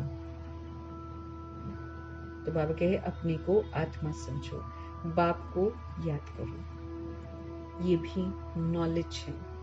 एक है योग की नॉलेज, दूसरा है 84 जन्मों के चक्र की नॉलेज। 2 नॉलेज है। फिर उसमें दैवी गुण ऑटोमेटिकली मर्ज हैं। बच्चे जानते हैं हम मनुष्य से देवता बनते हैं तो फिर हमें दैवी गुण भी जरूर धारण करने हैं। अपनी मुझे जांच करनी है, मुझे नोट करना है। अपने ऊपर सावधान रहेंगे जब हम नोट करेंगे। अपनी जांच रखेंगे तो फिर हम भूलें नहीं करेंगे। बाप खुद कहते हैं माम एकम याद करो, अब सिर्फ मुझे याद करो, बाकी सारी यादें भुला दो। तुमने ही मुझे बुलाया है क्योंकि तुम जानते हो बाबा पतित पावन है। वो जब आते हैं तब ही ये डायरेक्शन देते हैं। अब इस डायरेक्शन पर अमल करना है। आत्माओं को माना हम सोल्स को डायरेक्शन अभी मिलते हैं, तो प्रभु के डायरेक्शन को अमल में लाना है। तुम पार्ट बजाते हो, कैसे? शरीर के द्वारा। तो बाप को भी जरूर इस शरीर में आना पड़े, क्योंकि तब तक हम समझ नहीं पाते उनकी बातें। पवित्र हम बिल्कुल पतित हो जाते हैं ना, इसलिए हम पवित्रता के सागर की इंस्पिरेशन को कैच नहीं कर सकते हैं। इसलिए उन्हें हम आत्माओं के लेवल पर नीचे आना पड़ता है। 3rd फ्लोर पर आकर उस सोल को चूज करते हैं जो मर्जीवा बन सकती है, वो जो सतो प्रधान थी, वो जो अभी भक्ति पूरी कर चुकी है, जिनके अंदर वैराग आ चुका था, जिनकी धरनी तैयार हो चुकी थी, ऐसी सोल को अडॉप्ट करते हैं। उनको शरीर चाहिए बात करने के लिए, अपने लिए नहीं लेते हैं। जो पुकारती है ना सबसे ज्यादा, उसी का लेते हैं, फिर उसी को पूरा पावन बनाते हैं और वो बनते भी हैं। ये बहुत वंडरफुल बातें हैं। त्रिमूर्ति का चित्र कितना क्लियर है। ब्रह्मा तपस्या करके ये बनते हैं, फिर 84 जन्मों के बाद ये बनते हैं। ये भी बुद्धि में याद रहे कि हम ब्राह्मण सो देवता थे, फिर 84 का हमने चक्र लगाया, अब फिर देवता बनने के लिए हम सब प्रभु जी के पास आए हैं। जब देवताओं की डिनास्टी पूरी हो जाती है, फिर भक्ति मार्ग में भी बहुत प्रेम से उनको याद करते हैं। अब तो वो बाप तुमको ये मर्तबा पाने के लिए युक्ति बतलाते हैं। हम तो पहले पूजा करते थे, लेकिन बाबा हमको पुजारी से पूज्य बनने की समझ देते हैं। याद भी बहुत इजी है। बाबा कहे सिर्फ सोने का बर्तन चाहिए। ये जो बुद्धि है, ये मेरा सोने का बर्तन होना चाहिए, फिर याद बहुत इजी है। सोने का बर्तन मतलब इसमें जो भी द्वापर युग और कलयुग का किचड़ा समाया हुआ है, वो सारा खत्म हो जाना चाहिए। उसको बाहर निकालो, बाबा कहते हैं, फिर वो सोने का बर्तन बन जाएगा। जब तक किचड़ा है तब तक वो सोने का बर्तन नहीं है, तब तक ज्ञान बुद्धि में ठहरता नहीं है। हमारी बुद्धि में ज्ञान क्यों नहीं ठहरता है? क्योंकि पुरानी दुनिया की बातें भी बुद्धि के अंदर हैं, इसलिए नहीं ठहरता। पुरानी बातें जो हैं वो बुद्धि से निकलनी चाहिए। उसके लिए ज्ञान का चिंतन बार बार करते जाएंगे।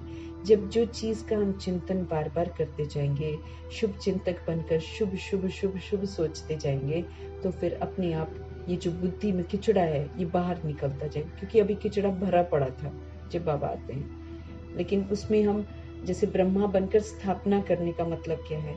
जो भी प्रभु जी ज्ञान दे रहे हैं उसको फीड करते जाना बुद्धि में। वो फीड होता जा रहा है, बुद्धि से किचड़ा निकलता जा रहा है।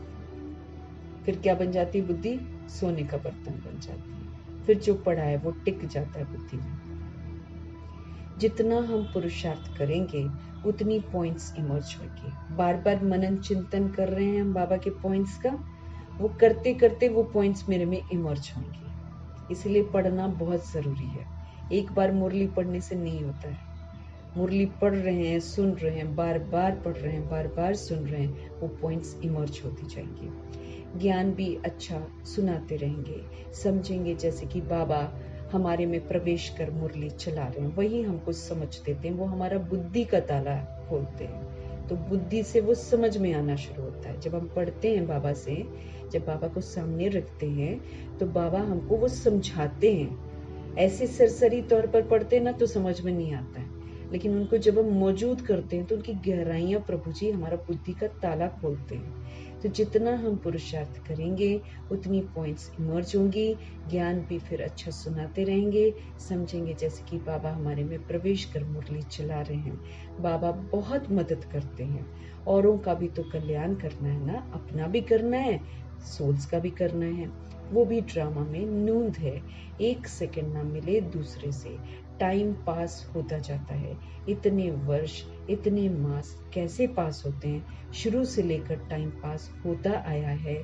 ये सेकंड फिर 5000 वर्ष के बाद रिपीट करेंगे।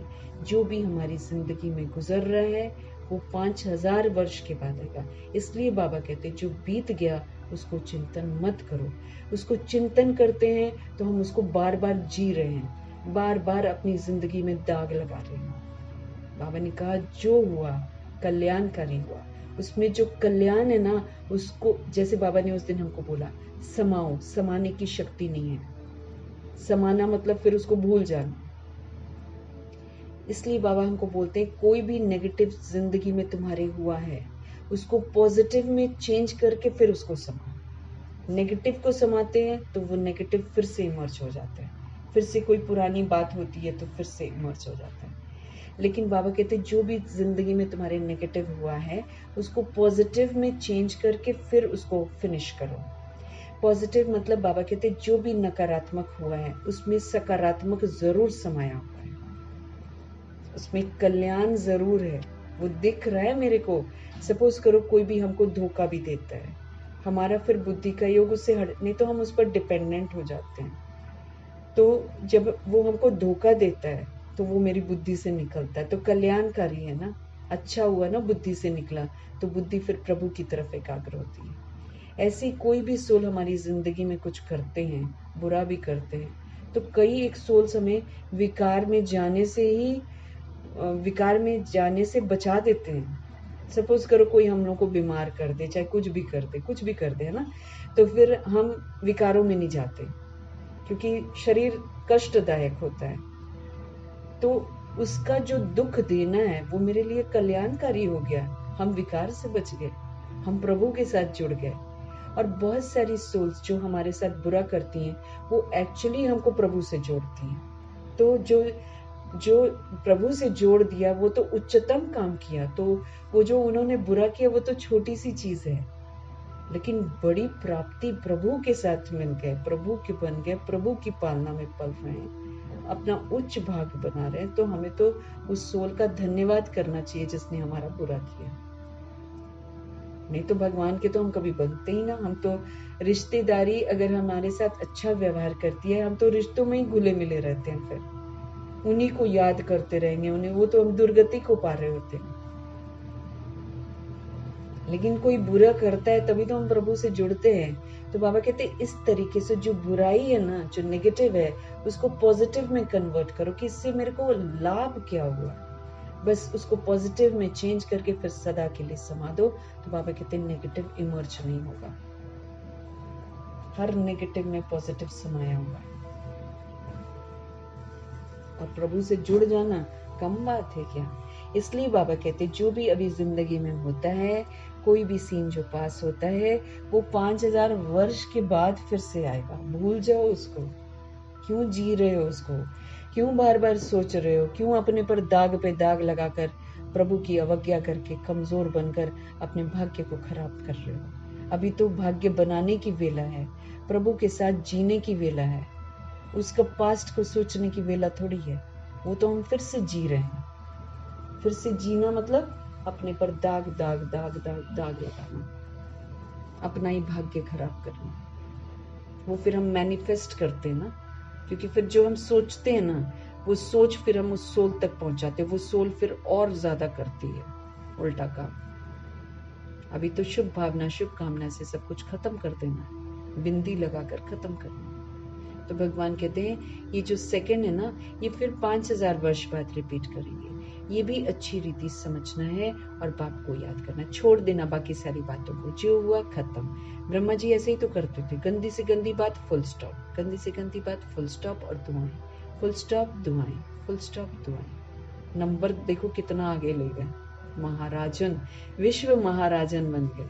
प्रभु के साथ हैं अभी, प्रभु के साथ, गॉड ऑलमाइटी के साथ पाठ बजा रहे हैं, साथ बाबा उनको यूज कर रहे हैं। कम बात है क्या?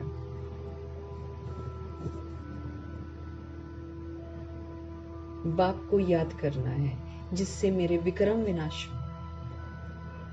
मेरे को हमेशा बाबा याद रहना चाहिए, इससे मेरे पाप कटेंगे। बाबा याद रहेंगे, ज्ञान याद रहेगा, गलत काम नहीं करेंगे, और कोई उपाय नहीं है। 63 जन्म जो पाप किए हैं उसका उपाय ही है बाबा की याद, और कोई उपाय नहीं है, नहीं तो फिर सजा खड़ी है सामने विनाश की। और बाप से समझ मिलने के बाद जो पाप किए हैं, जो गलत किए हैं, उसका तो फिर सजा है, वो तो साथ साथ मिल रही है, वो साथ साथ हम आत्माओं को मिल रही है।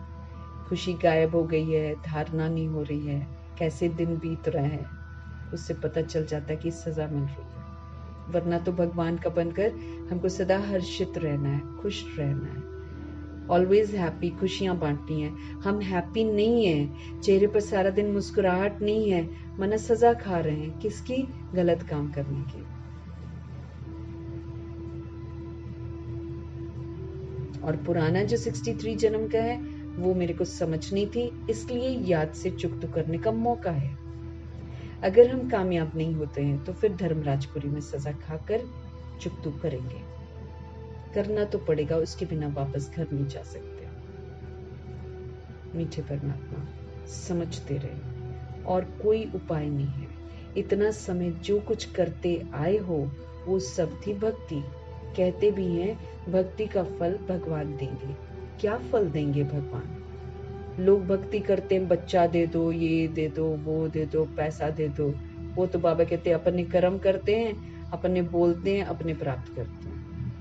वो कोई भक्ति का फल नहीं है, भगवान जी नहीं देते हैं वो सब। न किसी को बच्चा देते हैं तो न किसी को धन देते हैं। स्थूल चीजें भगवान नहीं देते हैं। भगवान निराकार हैं, वो आत्माओं के लिए आते हैं। आत्मा कैसे एक चरित्र से धनवान बनकर धनवान बन सकती है स्थूल विधि से भी, वो बताते हैं। अभी भी हम चरित्र से जब धनवान बनते हैं, बाबा का कहना मानते हैं, तो मेरे को चीजों को, जो चीज मुझे आत्मा को स्थूल भी चाहिए ना, उसके लिए मुझे मेहनत नहीं करनी पड़ेगी, वो स्वतः ही मिलेगी।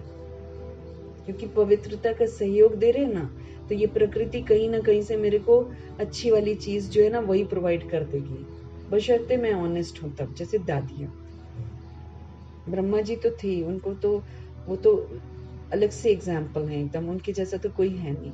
दादियों को हम अभी वर्तमान में देख सकते हैं। उन्होंने सारा कॉन्सेंट्रेट किया कि भगवान क्या कह रहे हैं वो मुझे करना है।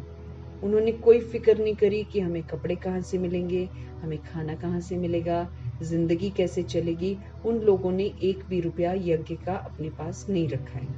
उन्होंने पर्स कैरी नहीं किया है, उन्होंने कोई भी स्थूल चीज इस तरह की कैरी नहीं करी। कौन सी चीज है जो उनको नहीं मिली है? कौन सी चीज है? उनको कहीं जाकर कमाना नहीं पड़ा, उनको कहीं जाकर मेहनत नहीं करनी पड़ी कि ये चीज हम खरीद कर भी लाएं। पैसा यूज ही नहीं किया उन आत्माओं ने। सोने की दुनिया में जाना है उन्होंने, गोल्डन एज में। उन्होंने पैसे को ही हाथ नहीं, मैले पैसों को हाथ भी नहीं लगाया। उनके लिए जो सोल्स निमित्त बन गई वो इंतजाम करती हैं, कहाँ जाना है, कैसे जाना है, क्या करना है, उनको खाना कहाँ से आना है, कौन बनाएगा, क्या बनाएगा, सब प्रभु इंतजाम करवा देते हैं। एक भी चीज दादियों को फिक्र थी? यही सीन है अभी तक। ये जो बाबा कहते हैं ना, आत्माएं ये चक्कर में कि हम कमा रहे हैं, हमको घर चलाना है, इस चक्कर में जो पुरुषार्थ नहीं करते हैं वो तो फिर वो ड्रामा को नहीं समझे हैं। बाबा ने बार बार मुरली में बोला है, तुम वो करो जो मैं कहता हूं, मैं फिर वो करवा दूंगा जितना तुमको चाहिए। जरूरत से ज्यादा करने की जरूरत नहीं है। तुमको खर्चा कैसे चलेगा, क्या करना होगा, वो धंधा धोरी बाबा करवा देंगे, जितना जरूरी है करवा देंगे। लेकिन बाबा कहते तुम वो करो जो मैं तुम्हें कहता हूँ। तुम्हें अपने पापों को विनाश करना है, वो करो, याद करो। तुम ज्ञान चिंतन करो, तुम प्रभु चिंतन करो, तुम दिव्यता धारण करो, तुम सत्यता धारण करो, जिससे भाग्य बनना है, पूरे कल्प की जन्मपत्री बननी है, वो करो तुम। ये वाला पावर हाउस के साथ कनेक्ट रहकर अपने आप को चार्ज करो। ये चार्जिंग का समय है, ये थोड़ी मिलेगा बाद में समय। फिर डिस्चार्ज रह जाएंगे, फिर वैसा ही जन्म हर बार मिलेगा। धक्के मुक्की वाला। तो बाबा भक्ति का फल देने के लिए आए। क्या देते हैं फल? ज्ञान देते हैं, समझ देते हैं, क्योंकि हम बेसमझ हो गए। बेसमझ आत्माओं को समझ देते हैं, समझ से चलना सिखाते हैं, तो आत्मा चरित्र से धनवान बनती है। चरित्र से धनवान बनती है तो उसको कमाने की जरूरत नहीं पड़ती है। प्रकृति देखो सतयुग में क्या नहीं करती है, सब कुछ देती है। ये सृष्टि सब कुछ देती है।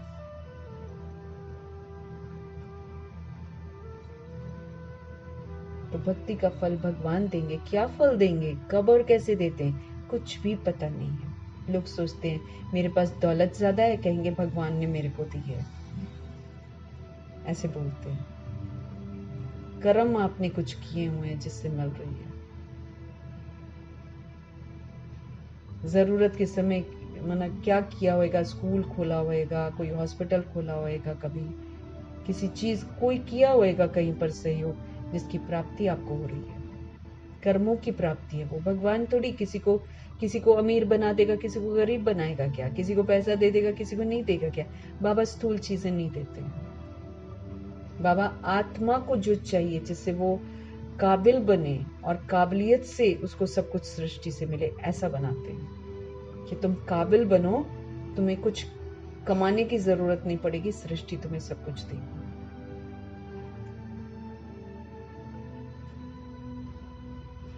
बाबा संगम युग में भी सोल्स को मिलता है। दादियों को देखो, एग्जाम्पल है भाई, हमारे सामने एग्जाम्पल है। कभी नहीं सोचा उन लोगों ने कि खाना मिलेगा नहीं मिलेगा, मिल जाए तो भी ठीक है, नहीं मिले तो भी ठीक है। उसकी भी खूबसूरत उन्होंने एग्जाम्पल बनकर एक, क्या बोलते बाबा ने बोला ना, तुम्हारी जो लाइफ है वो एक स्टोरी बन जाए, दूसरे लोग उससे इंस्पिरेशन लें। जैसे विदेश में गए, जहाँ गए थे सेवा करने के लिए, वहां पर किचन इतनी गंदी थी, और कोई भाई के कहीं पर किसी ने बुलाया था, वहां पर गए तो किचन एकदम जैसे अस्त व्यस्त और सारा खान पान अजीबो टाइप का। तो जयंती सिस्टर और जनक दादी गए थे। जयंती सिस्टर ने खोल कर देखा किचन की अच्छा नहीं है, तो आकर बोला दादी नहीं हो सकता है। तो दादी ने बोला कोई बात नहीं। 3 दिन उन्होंने फल से गुजारा कर लिया। सरल। वो तो फल ना भी मिले तब भी वो लोग भूखे भी रह सकते हैं, इतना उनमें योग का बल था। वो फल भी भूखों की तरह नहीं खाते हैं, जैसे यहाँ पर लोग व्रत रखते हैं, कहने को वो व्रत होता है लेकिन भूखों की तरह फल खाते हैं। कई कंजकों में कई सिस्टम बना रखे हैं। वो रोटी नहीं खानी है तो किसी दूसरे आटे की रोटी खा लेनी है, सब्जी खा लेनी है, ऐसे करते हैं। लेकिन जो प्रभु की श्रीमत पर चलते हैं, उनको योग का बल इतना मिल जाता है, उनको श्रीमत का इतना बल मिल जाता है कि वो तृप्त आत्माएं होती हैं। तो भगवान जी जो हम भक्ति करते हैं वो तुरंत फल भी नहीं देते हैं, 63 जन्म भक्ति पूरी करते हैं, तब जाकर आके ज्ञान देते हैं, क्योंकि तब धरनी तैयार होती है, तब सोल जानना चाहती है सत्य। तो जब सोल जानना चाहती है तब प्रभु आते हैं।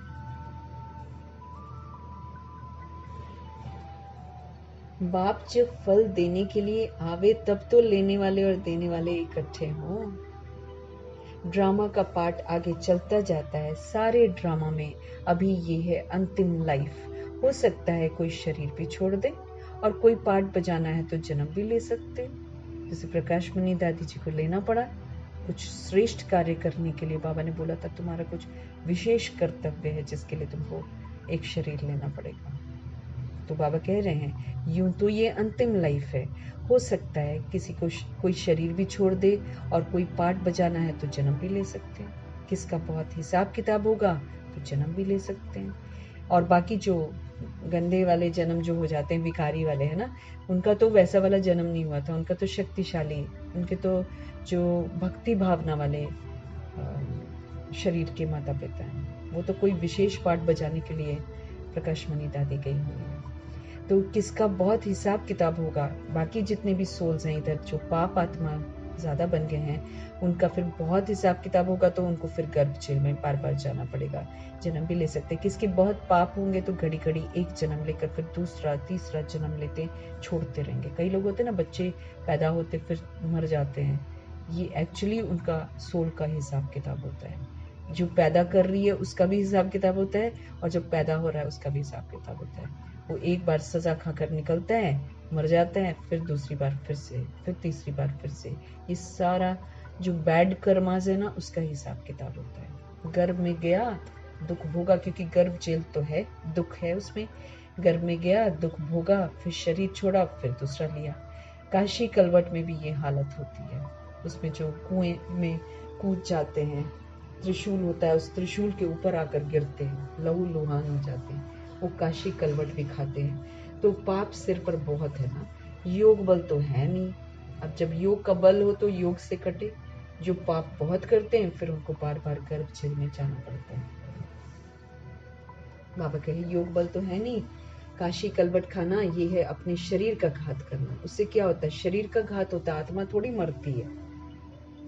तो शरीर का घात करते हैं, आत्मा भी समझती है ये घात करते हैं। कहते भी हैं बाबा आप आएंगे तो हम आप पर बलिहार जाएंगे, ऐसा सोल्स बोलती हैं।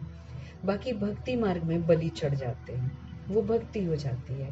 दान पुण्य तीर्थ आदि जो कुछ भी करते हैं वो किससे लेन देन होती है? पाप आत्माओं से लेन देन होती है। वो जो पंडित है वो भी पाप आत्मा है, वो तो और महापापी है, पैसा कलेक्ट करता रहता है। और फिर आजकल वो पंडित और वो जो होते हैं उनकी शादियां भी हुई होती हैं, वो मंदिरों में ही विकार में जा रहे। एक तरफ मूर्तियां रखी हुई हैं निर्विकारी देवताओं की, तो एक तरफ उनके विकार चलते हैं, बहू बेटियां भी होती हैं, सब कुछ शादी, दामाद भी बीच में, सब पूरा पतित बनाएगा।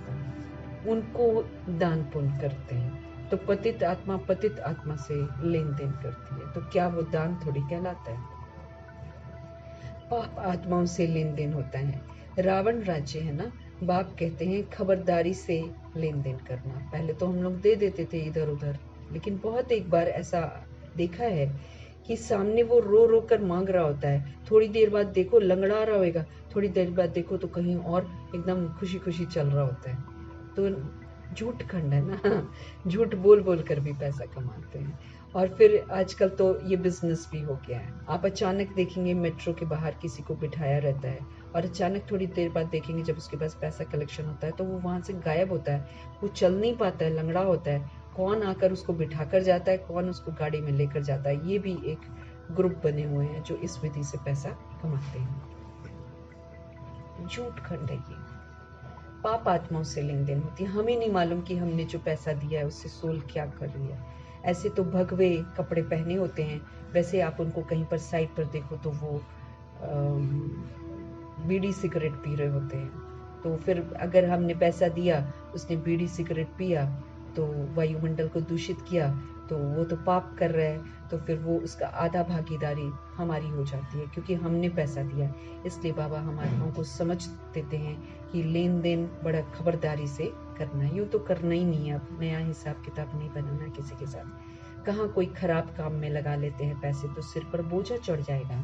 दान पुण्य भी बड़ा खबरदारी से करना होता है। गरीबों को तो अन्न और कपड़े का दान किया जाता है, उनको खाना चाहिए, कपड़ा चाहिए, या फिर आजकल धर्मशालाएं जो हैं आदि बना कर दे देते हैं। साहूकारों के लिए तो बड़े बड़े महल हैं, गरीबों के लिए झोपड़ियां हैं।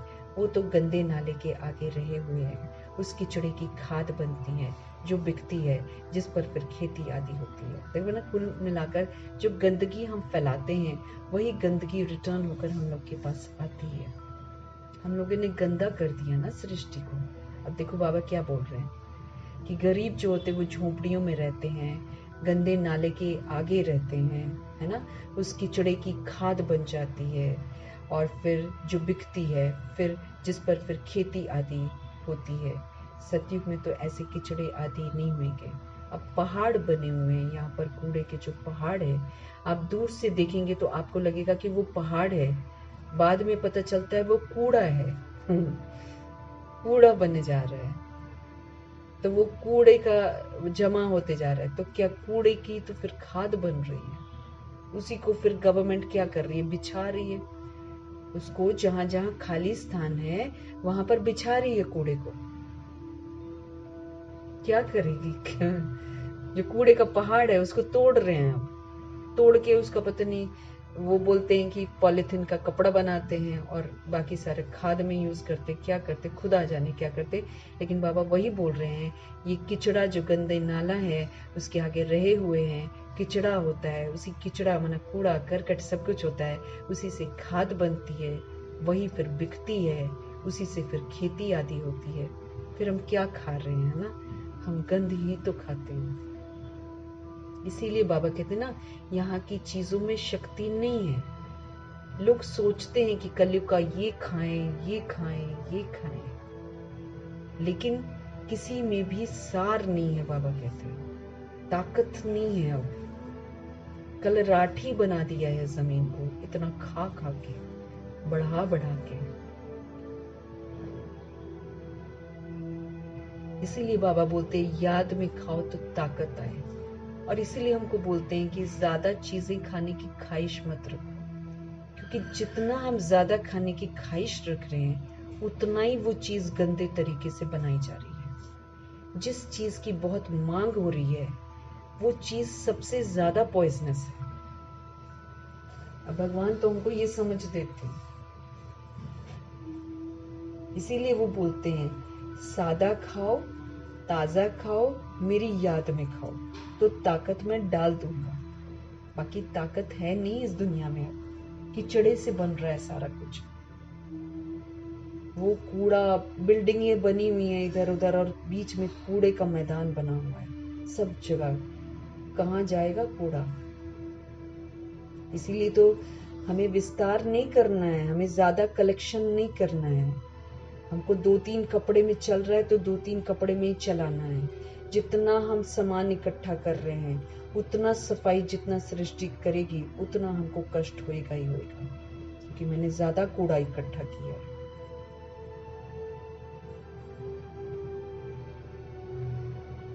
बाबा कहें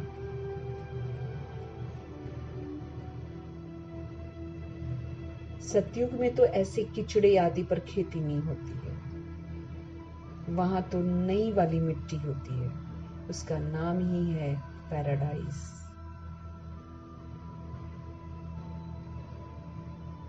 नाम भी गाया हुआ है, पुखराज परी, सब्ज परी।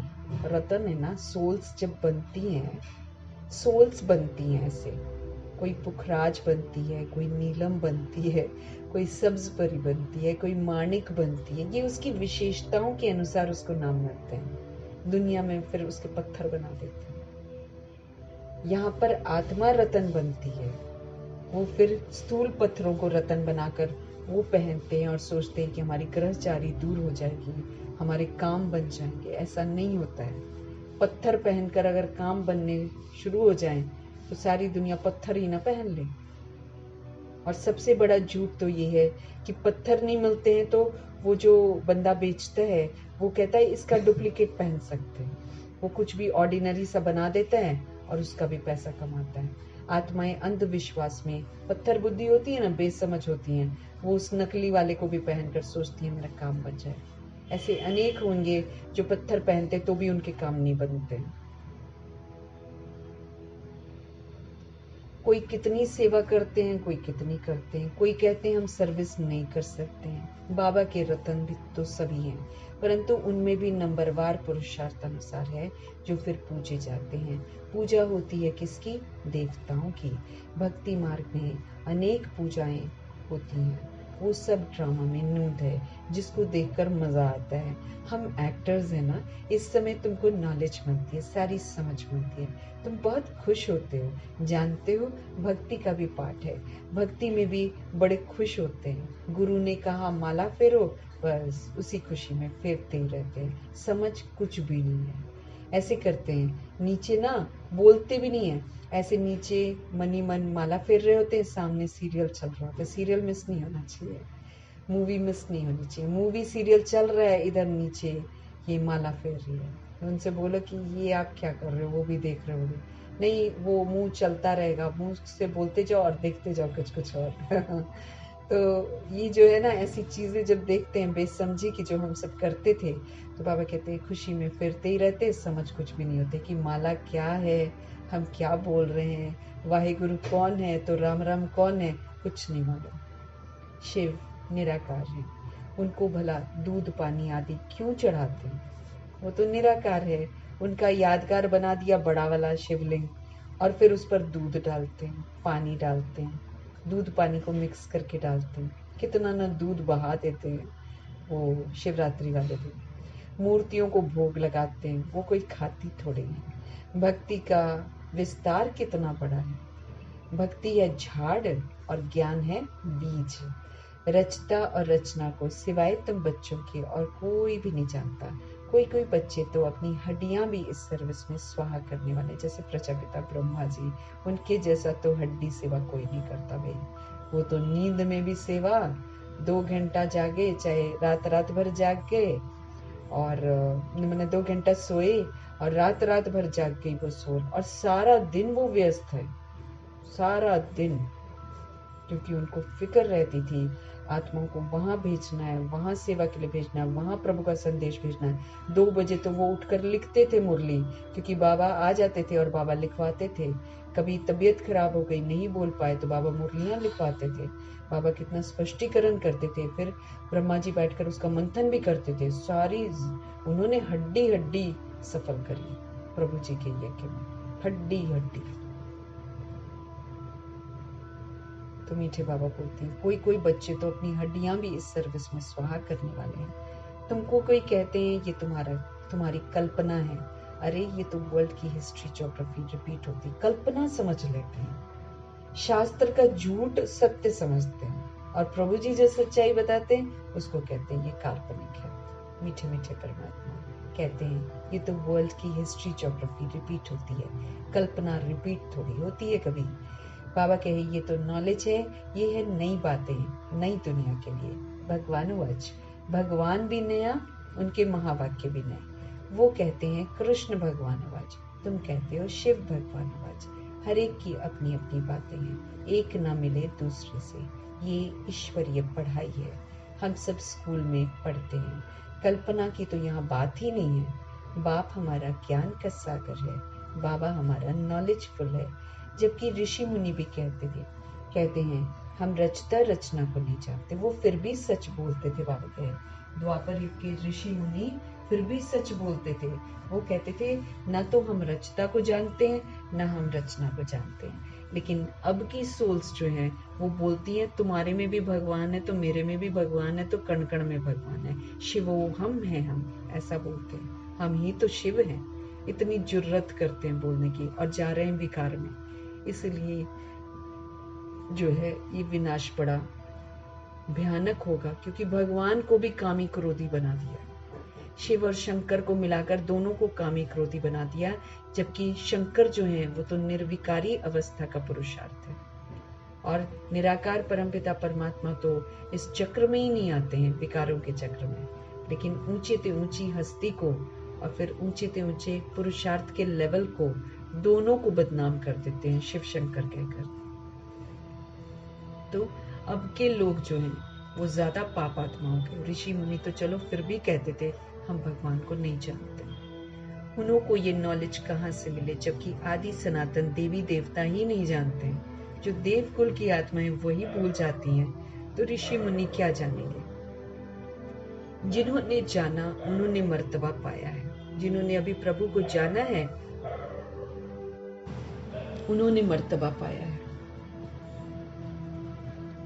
फिर जब संगम युग आए तब तो बाप आकर समझाए। नए नए इन बातों में मूंझ जाते हैं, कंफ्यूज हो जाते हैं।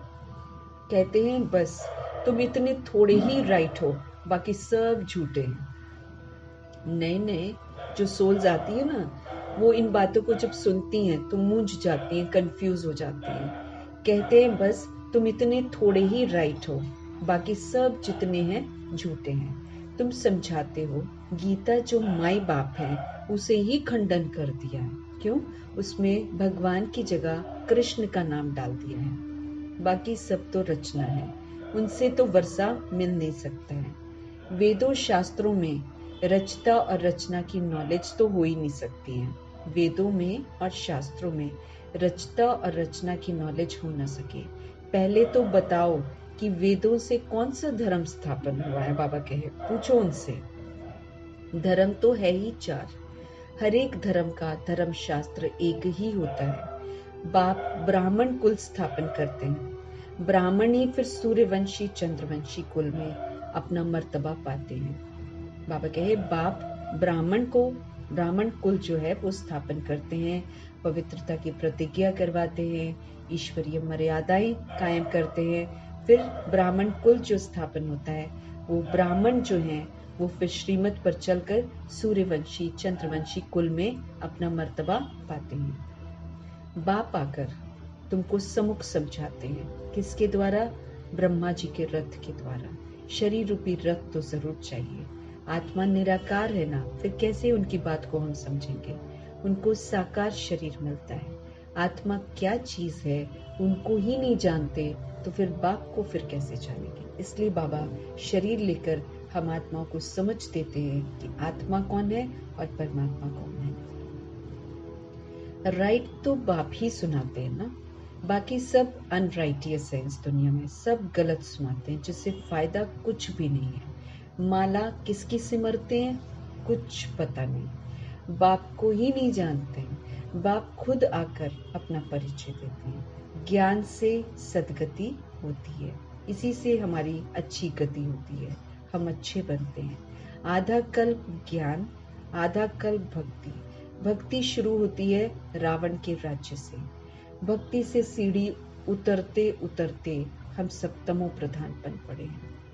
किसके भी ऑक्यूपेशन को हम नहीं जानते हैं, भगवान की कितनी पूजा करते हैं, जानते कुछ भी नहीं है। तो बाप समझाते हैं इतना ऊंच मर्तबा पाने के लिए सबसे पहले अपने को आत्मा समझो और बाप को याद करो, तो अच्छी बातें धारण करेंगे और फिर ऊंच मर्तबा पाएंगे। इसमें मेहनत है, आत्मा समझकर परमात्मा को याद करने में मेहनत है। देह के भान में याद करते हैं वो तो फिर याद नहीं पहुंचती है। आत्मा समझकर बाप को याद करना, इसमें मेहनत है। अगर किसकी बुद्धि मोटी है तो मोटी बुद्धि से याद करे, परंतु याद एक को ही करे। अब किसी की बुद्धि में अगर नहीं घुसता है, मोटी बुद्धि है, भगवान कहते तो भी एक को याद करो। गाते भी हैं बाबा आप आएंगे तो आपसे ही हम बुद्धि योग जोड़ेंगे, ऐसा भक्ति मार्ग में आत्माओं ने वायदे प्रभु को किए हैं। तो अब प्रभु जी आए हैं तो बाबा कहते फिर बुद्धि योग जोड़ो। जब बाप भी आए हैं तो तुम सब किससे मिलने आए हो? जो प्राण दान देते हैं। प्राण क्या है? आत्मा प्राण है शरीर का, वो खुद भूल जाती है, उसको स्मृति दिलाते हैं, फिर से उसको जो सुरजीत करते हैं, वो मुर्दा बन जाती है, उसको फिर लाइवली बनाते हैं। तो प्राण दान देते हैं, आत्मा को अमरलोक में ले जाते हैं। बाप ने समझाया है काल पर जीत पहनाता हूं, तुमको अमरलोक में लेकर जाता हूं। दिखाते हैं ना, अमर कथा पार्वती को सुनाई, वो तो एक पार्वती को सुनाते हैं और शंकर जी दिखा देते हैं। अब अमरनाथ तो सिर्फ शिव बाबा है, हिमालय पहाड़ पर बैठकर थोड़ी कथा सुनाएंगे बाबा। भक्ति मार्ग की हर बात में वंडर लगता है कि क्या क्या कहानियां बना दी है। ऊंची ते ऊंचा परमात्मा है ना, तो दिखा देते हैं पहाड़ है। ऊंचे धाम से आए हैं इसलिए दिखा देते हैं पहाड़ है। लेकिन और एक ही पार्वती को दिखाते हैं। यहाँ तो बाबा सब आत्मा रूपी पार्वतियों को सुनाते हैं, फिर उसमें से पार्वती होने का मुझे सबूत देना कि हाँ मैं शिव की पार्वती हूँ, जागृत होकर अमर होकर। अब वो दुनिया में तो जो कथा बनाते हैं उसमें तो कह देते हैं कि शंकर जी सुना रहे थे और पार्वती सुनते सुनते सो गई, कबूतर सुनता रहा, ऐसा बोलते हैं। कहाँ कहाँ की बाबा कहते कहानियां बना देते हैं। तो भक्ति मार्ग की हर बात में बड़ा वंडर लगता है। लेकिन यहाँ हम आत्मा रूपी पार्वतियों को प्रभु जागृत करते हैं, हम जागृत होकर अपने पापों का विनाश करते हैं और फिर सत्युग का मर्तबा प्रभु जी से लेते हैं। अच्छा, मीठे मीठे सिकिलते बच्चों प्रति माता पिता बाप दादा का याद प्यार और गुड मॉर्निंग। रूहानी बाप की रूहानी बच्चों को नमस्ते। हम रूहानी बच्चों की भी रूहानी बाप को दिल से, प्यार से, स्नेह से, सिक से, जान से और रिगार्ड से, मोहब्बत से प्रभु जी को प्यार भरी नमस्ते। और उनकी एक एक बोल के लिए, एक एक पालना के लिए, एक एक समझाने के लिए तहे दिल से शुक्रिया। और यही शुभ संकल्प कि हम प्रभु जी की शिक्षाओं को, ये प्रभु जी का जो ताज मिला है मुरली का, इसको हम धारण करेंगे, सुबह सुबह पहनेंगे और फिर सारा दिन इसी विधि से पाठ बजाकर अपने आप को उनके और समीप लेकर जाएंगे। क्योंकि उनकी श्रीमत पर चलना मतलब उनके समीप पहुंचना। फिर याद ठहरती चली जाएगी और हमारी सारी कर्म इंद्रियां जो हैं, उसकी चंचलता जो है वो समाप्त हो जाएगी और हम सब शीतल आत्माएं बन जाएंगे। धारणा के लिए मुख्य सार। योग बल से कर्म इंद्रिय जीत बनकर मुझे संपूर्ण पवित्र बनना है। बाबा होमवर्क दे रहे हैं धारणा के लिए। योग के बल से एक प्रभु जी की याद से जो शक्ति मिलती है, उससे कर्म इंद्रियों को जीतना है और संपूर्ण पवित्र बनना है। इस अवस्था को पाने के लिए अपनी मुझे जांच करते रहना है। सदा बुद्धि में मुझे याद रखना है कि हम ही ब्राह्मण सो देवता थे। याद रखेंगे तो फिर पुरुषार्थ वैसा करेंगे। अब फिर देवता बनने के लिए हम सभी प्रभु के पास आए हैं, इसलिए हमको बहुत खबरदारी से पाप और पुण्य को समझकर फिर लेन देन करनी है। वो चाहे संकल्पों की लेन देन हो, चाहे बोल की लेन देन हो, चाहे कर्मों की लेन देन हो, या फिर स्थूल कोई चीज की लेन देन हो। तो बाबा कहते बहुत खबरदारी से पाप और पुण्य को समझते हुए हमें लेन देन करनी है। वरदान है सतगुरु जी का, सर्व सत्ताओं को सहयोगी बनाकर प्रत्यक्षता का पर्दा खोलने वाले सच्चे सेवाधारी बनो। सभी सत्ताओं को सहयोगी बनाकर प्रत्यक्षता का पर्दा खोलने वाले सच्चे सेवाधारी बनो। प्रत्यक्षता का पर्दा जो है कि भगवान आए हुए हैं, सच्चाई क्या है, इसकी प्रत्यक्षता का पर्दा तब खुलेगा जब सभी सत्ता वाले मिलकर कहेंगे कि यही श्रेष्ठ सत्ता है, यही ईश्वरीय सत्ता है, यही आध्यात्मिक सत्ता है, तो यही एक परमात्म सत्ता है। दुनिया में कौन कौन सी सत्ताएं हैं? राज्य सत्ता है, धर्म सत्ता है ना, भक्तों की सत्ता है। ये जो अथॉरिटीज चल रही हैं हमारी दुनिया में, भगवान कहते हैं ये जितनी भी सत्ताएं इस वक्त अपनी अपनी तरफ आकर्षित कर रही हैं लोगों को, अपने पीछे भीड़ लगा रखी है और लोग उस भीड़ के पीछे चल रहे हैं धर्म मानकर, भक्ति मानकर। ये जो सत्ताएं हैं, ये जो साइंस की सत्ता है वो भी एक सत्ता है, उसकी अथॉरिटी भी एक तरफ काम कर रही है। तो ये जितनी भी सत्ताएं दुनिया में इस वक्त काम कर रही हैं, ये सारी की सारी जब मिलकर बोलेंगी, और जरूर बोलेंगी, ये बोलेंगी कि यही जो है श्रेष्ठ सत्ता है, यही ईश्वरीय सत्ता है, यही आध्यात्मिक सत्ता है और यही एक परमात्म सत्ता है। जब सब मिलकर ऐसा बोलेंगे तब प्रभु प्रत्यक्ष होंगे। सभी एक स्टेज पर इकट्ठे हो ऐसा स्नेह मिलन करें। इसके लिए सबको स्नेह के सूत्र में बांधकर समीप लाओ। बाबा कहते हैं स्नेह दो सबको, स्नेह की भूखी है आत्मा, स्नेह का मिलन करो। मधुबन में तो होता ही रहता है, बाबा करवा ही रहे हैं। कभी सन्यासियों को बुलाया जाता है, कभी साइंस वालों को बुलाया जाता है, हर वर्ग की आत्माओं को बुलाते हैं बाबा, हर सत्ता की आत्माओं को बुलवा रहे हैं बाबा, इकट्ठा करवा रहे हैं बाबा, तभी बाबा करवा रहे हैं तो हो रही है। तो ऐसा तो स्नेह मिलन हो रहा है। बाबा कहते हैं स्नेह मिलन करें। इसके लिए सबको क्या करो, स्नेह के सूत्र में बांध दो और उनको समीप लाओ। जब वो स्नेह मिल जाएगा और समीप आएंगे तो वो सोल सहयोगी आत्मा बन जाएगी। ये स्नेह ही तो चुंबक है, बाबा कहते हैं यही तो मैग्नेट बनेगा जो सभी को एक साथ संगठन रूप में बाप की स्टेज पर पहुंचेंगे, तभी पहुंचेंगे ना सब। तो अब अंतिम प्रत्यक्षता के हीरो पार्ट में निमित्त बनने की सेवा करो, तब कहेंगे सच्ची सेवादारी। सबको बाबा अपॉर्चुनिटी दे रहे हैं। क्या कह रहे हैं ये जो अंतिम प्रत्यक्षता का समय जो अभी आ गया है, इस प्रत्यक्षता में हीरो पार्ट बजाओ। सबको हीरो बनने का मौका दे रहे हैं कि निमित्त बनने की सेवा करो, हीरो पार्ट बजाओ। हीरो पार्ट बजाना मतलब श्रीमत प्रमाण चलना, श्रीमत प्रमाण पाठ बजाना, सत्यता दिव्यता का सहयोग देना, वो है हीरो पार्ट बजाने वाली सोल्स।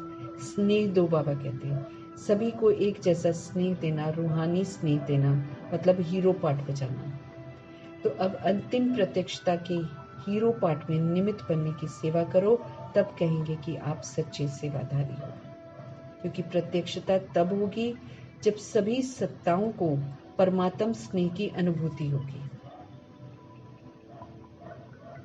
परमात्म स्नेह से वो पास आएंगे, फिर वो सहयोग करेंगे, और सहयोग करके वो क्या करेंगे, सब मिलकर बोलेंगे कि यही वाली सत्ता जो है श्रेष्ठ है, यही सत्ता ईश्वरीय सत्ता है, यही आध्यात्मिक है, और यही परमात्म सत्ता है। फिर प्रत्यक्षता का पर्दा खुल जाएगा, सारी दुनिया को पता चल जाएगा कि परमात्मा कौन है। बाबा कहते हैं ये अंतिम प्रत्यक्षता का समय आ गया है, इसमें हीरो पार्ट बजाओ, हीरो पार्ट बजाओ। स्नेह के सूत्र में सभी सोल्स को बांधो, उनको समीप लाओ, एक साथ संगठन रूप में बाप की स्टेज पर पहुंचेंगे। तो अब अंतिम प्रत्यक्षता के हीरो पार्ट में निमित्त बनने की सेवा करो, तब कहेंगे कि आप सच्चे सेवाधारी हो। स्लोगन है, सेवा के द्वारा सभी की दुआओं को प्राप्त करना, ये आगे बढ़ने की गिफ्ट है। हम सेवा करते रहे, मन वचन कर्म से करते रहे, दिव्यता को हम यूज करते रहे, सत्यता को हम यूज करते रहे, मनस 7 गुणों को हम यूज करते रहे। ऐसी वाली जब सेवा व्यवहार से करते हैं तो सभी की दुआएं मिलती हैं, ये आगे बढ़ने की लिफ्ट बन जाती है। फिर आत्मा सहज ही आगे बढ़ती है, प्रभु के समीप पहुंचती है, क्योंकि श्रीमत पर चलती है, सबको सेवा से सुख देती है, दिव्यता का सुख देती है, 7 गुणों का सुख देती है। तो फिर दुआएं सबसे मिलती हैं, दुआएं प्राप्त करना, यही तो बाबा कहते हैं आगे बढ़ने की लिफ्ट है। फिर हम सहज आगे बढ़ते हैं। मीठे मीठे परमात्मा का धन्यवाद करेंगे, उनकी मीठी मीठी शिक्षाओं के लिए धन्यवाद करते हुए, ब्रह्मा माँ का धन्यवाद करते हुए, जगदम्बा माँ का धन्यवाद करते हुए, एडवांस पार्टी की सारी सोल्स का धन्यवाद, अष्टरत्नों का धन्यवाद, नवग्रहों का धन्यवाद, 5 तत्वों का धन्यवाद, ब्रह्मा का धन्यवाद, प्रकृति का धन्यवाद, माया का धन्यवाद, यमदूत का धन्यवाद, करोड़ों की आबादी का धन्यवाद, साथ में रहने वाली सोल्स का धन्यवाद, सहयोगी आत्माओं का धन्यवाद, अविनाशी खजानों का धन्यवाद, शरीर रूपी इंस्ट्रूमेंट का धन्यवाद, इस अनमोल संगम युग का धन्यवाद, जो भी सोल्स मददगार बनती हैं उनका धन्यवाद।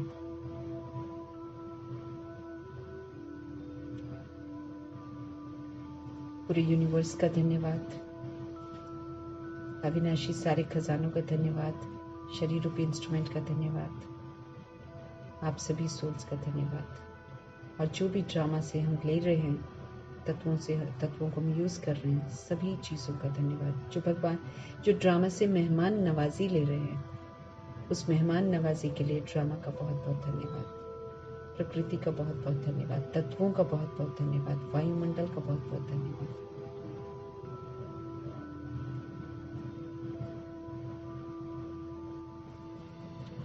तो धन्यवाद करते हुए प्रभु जी का फिर से धन्यवाद करेंगे और ओम शांति।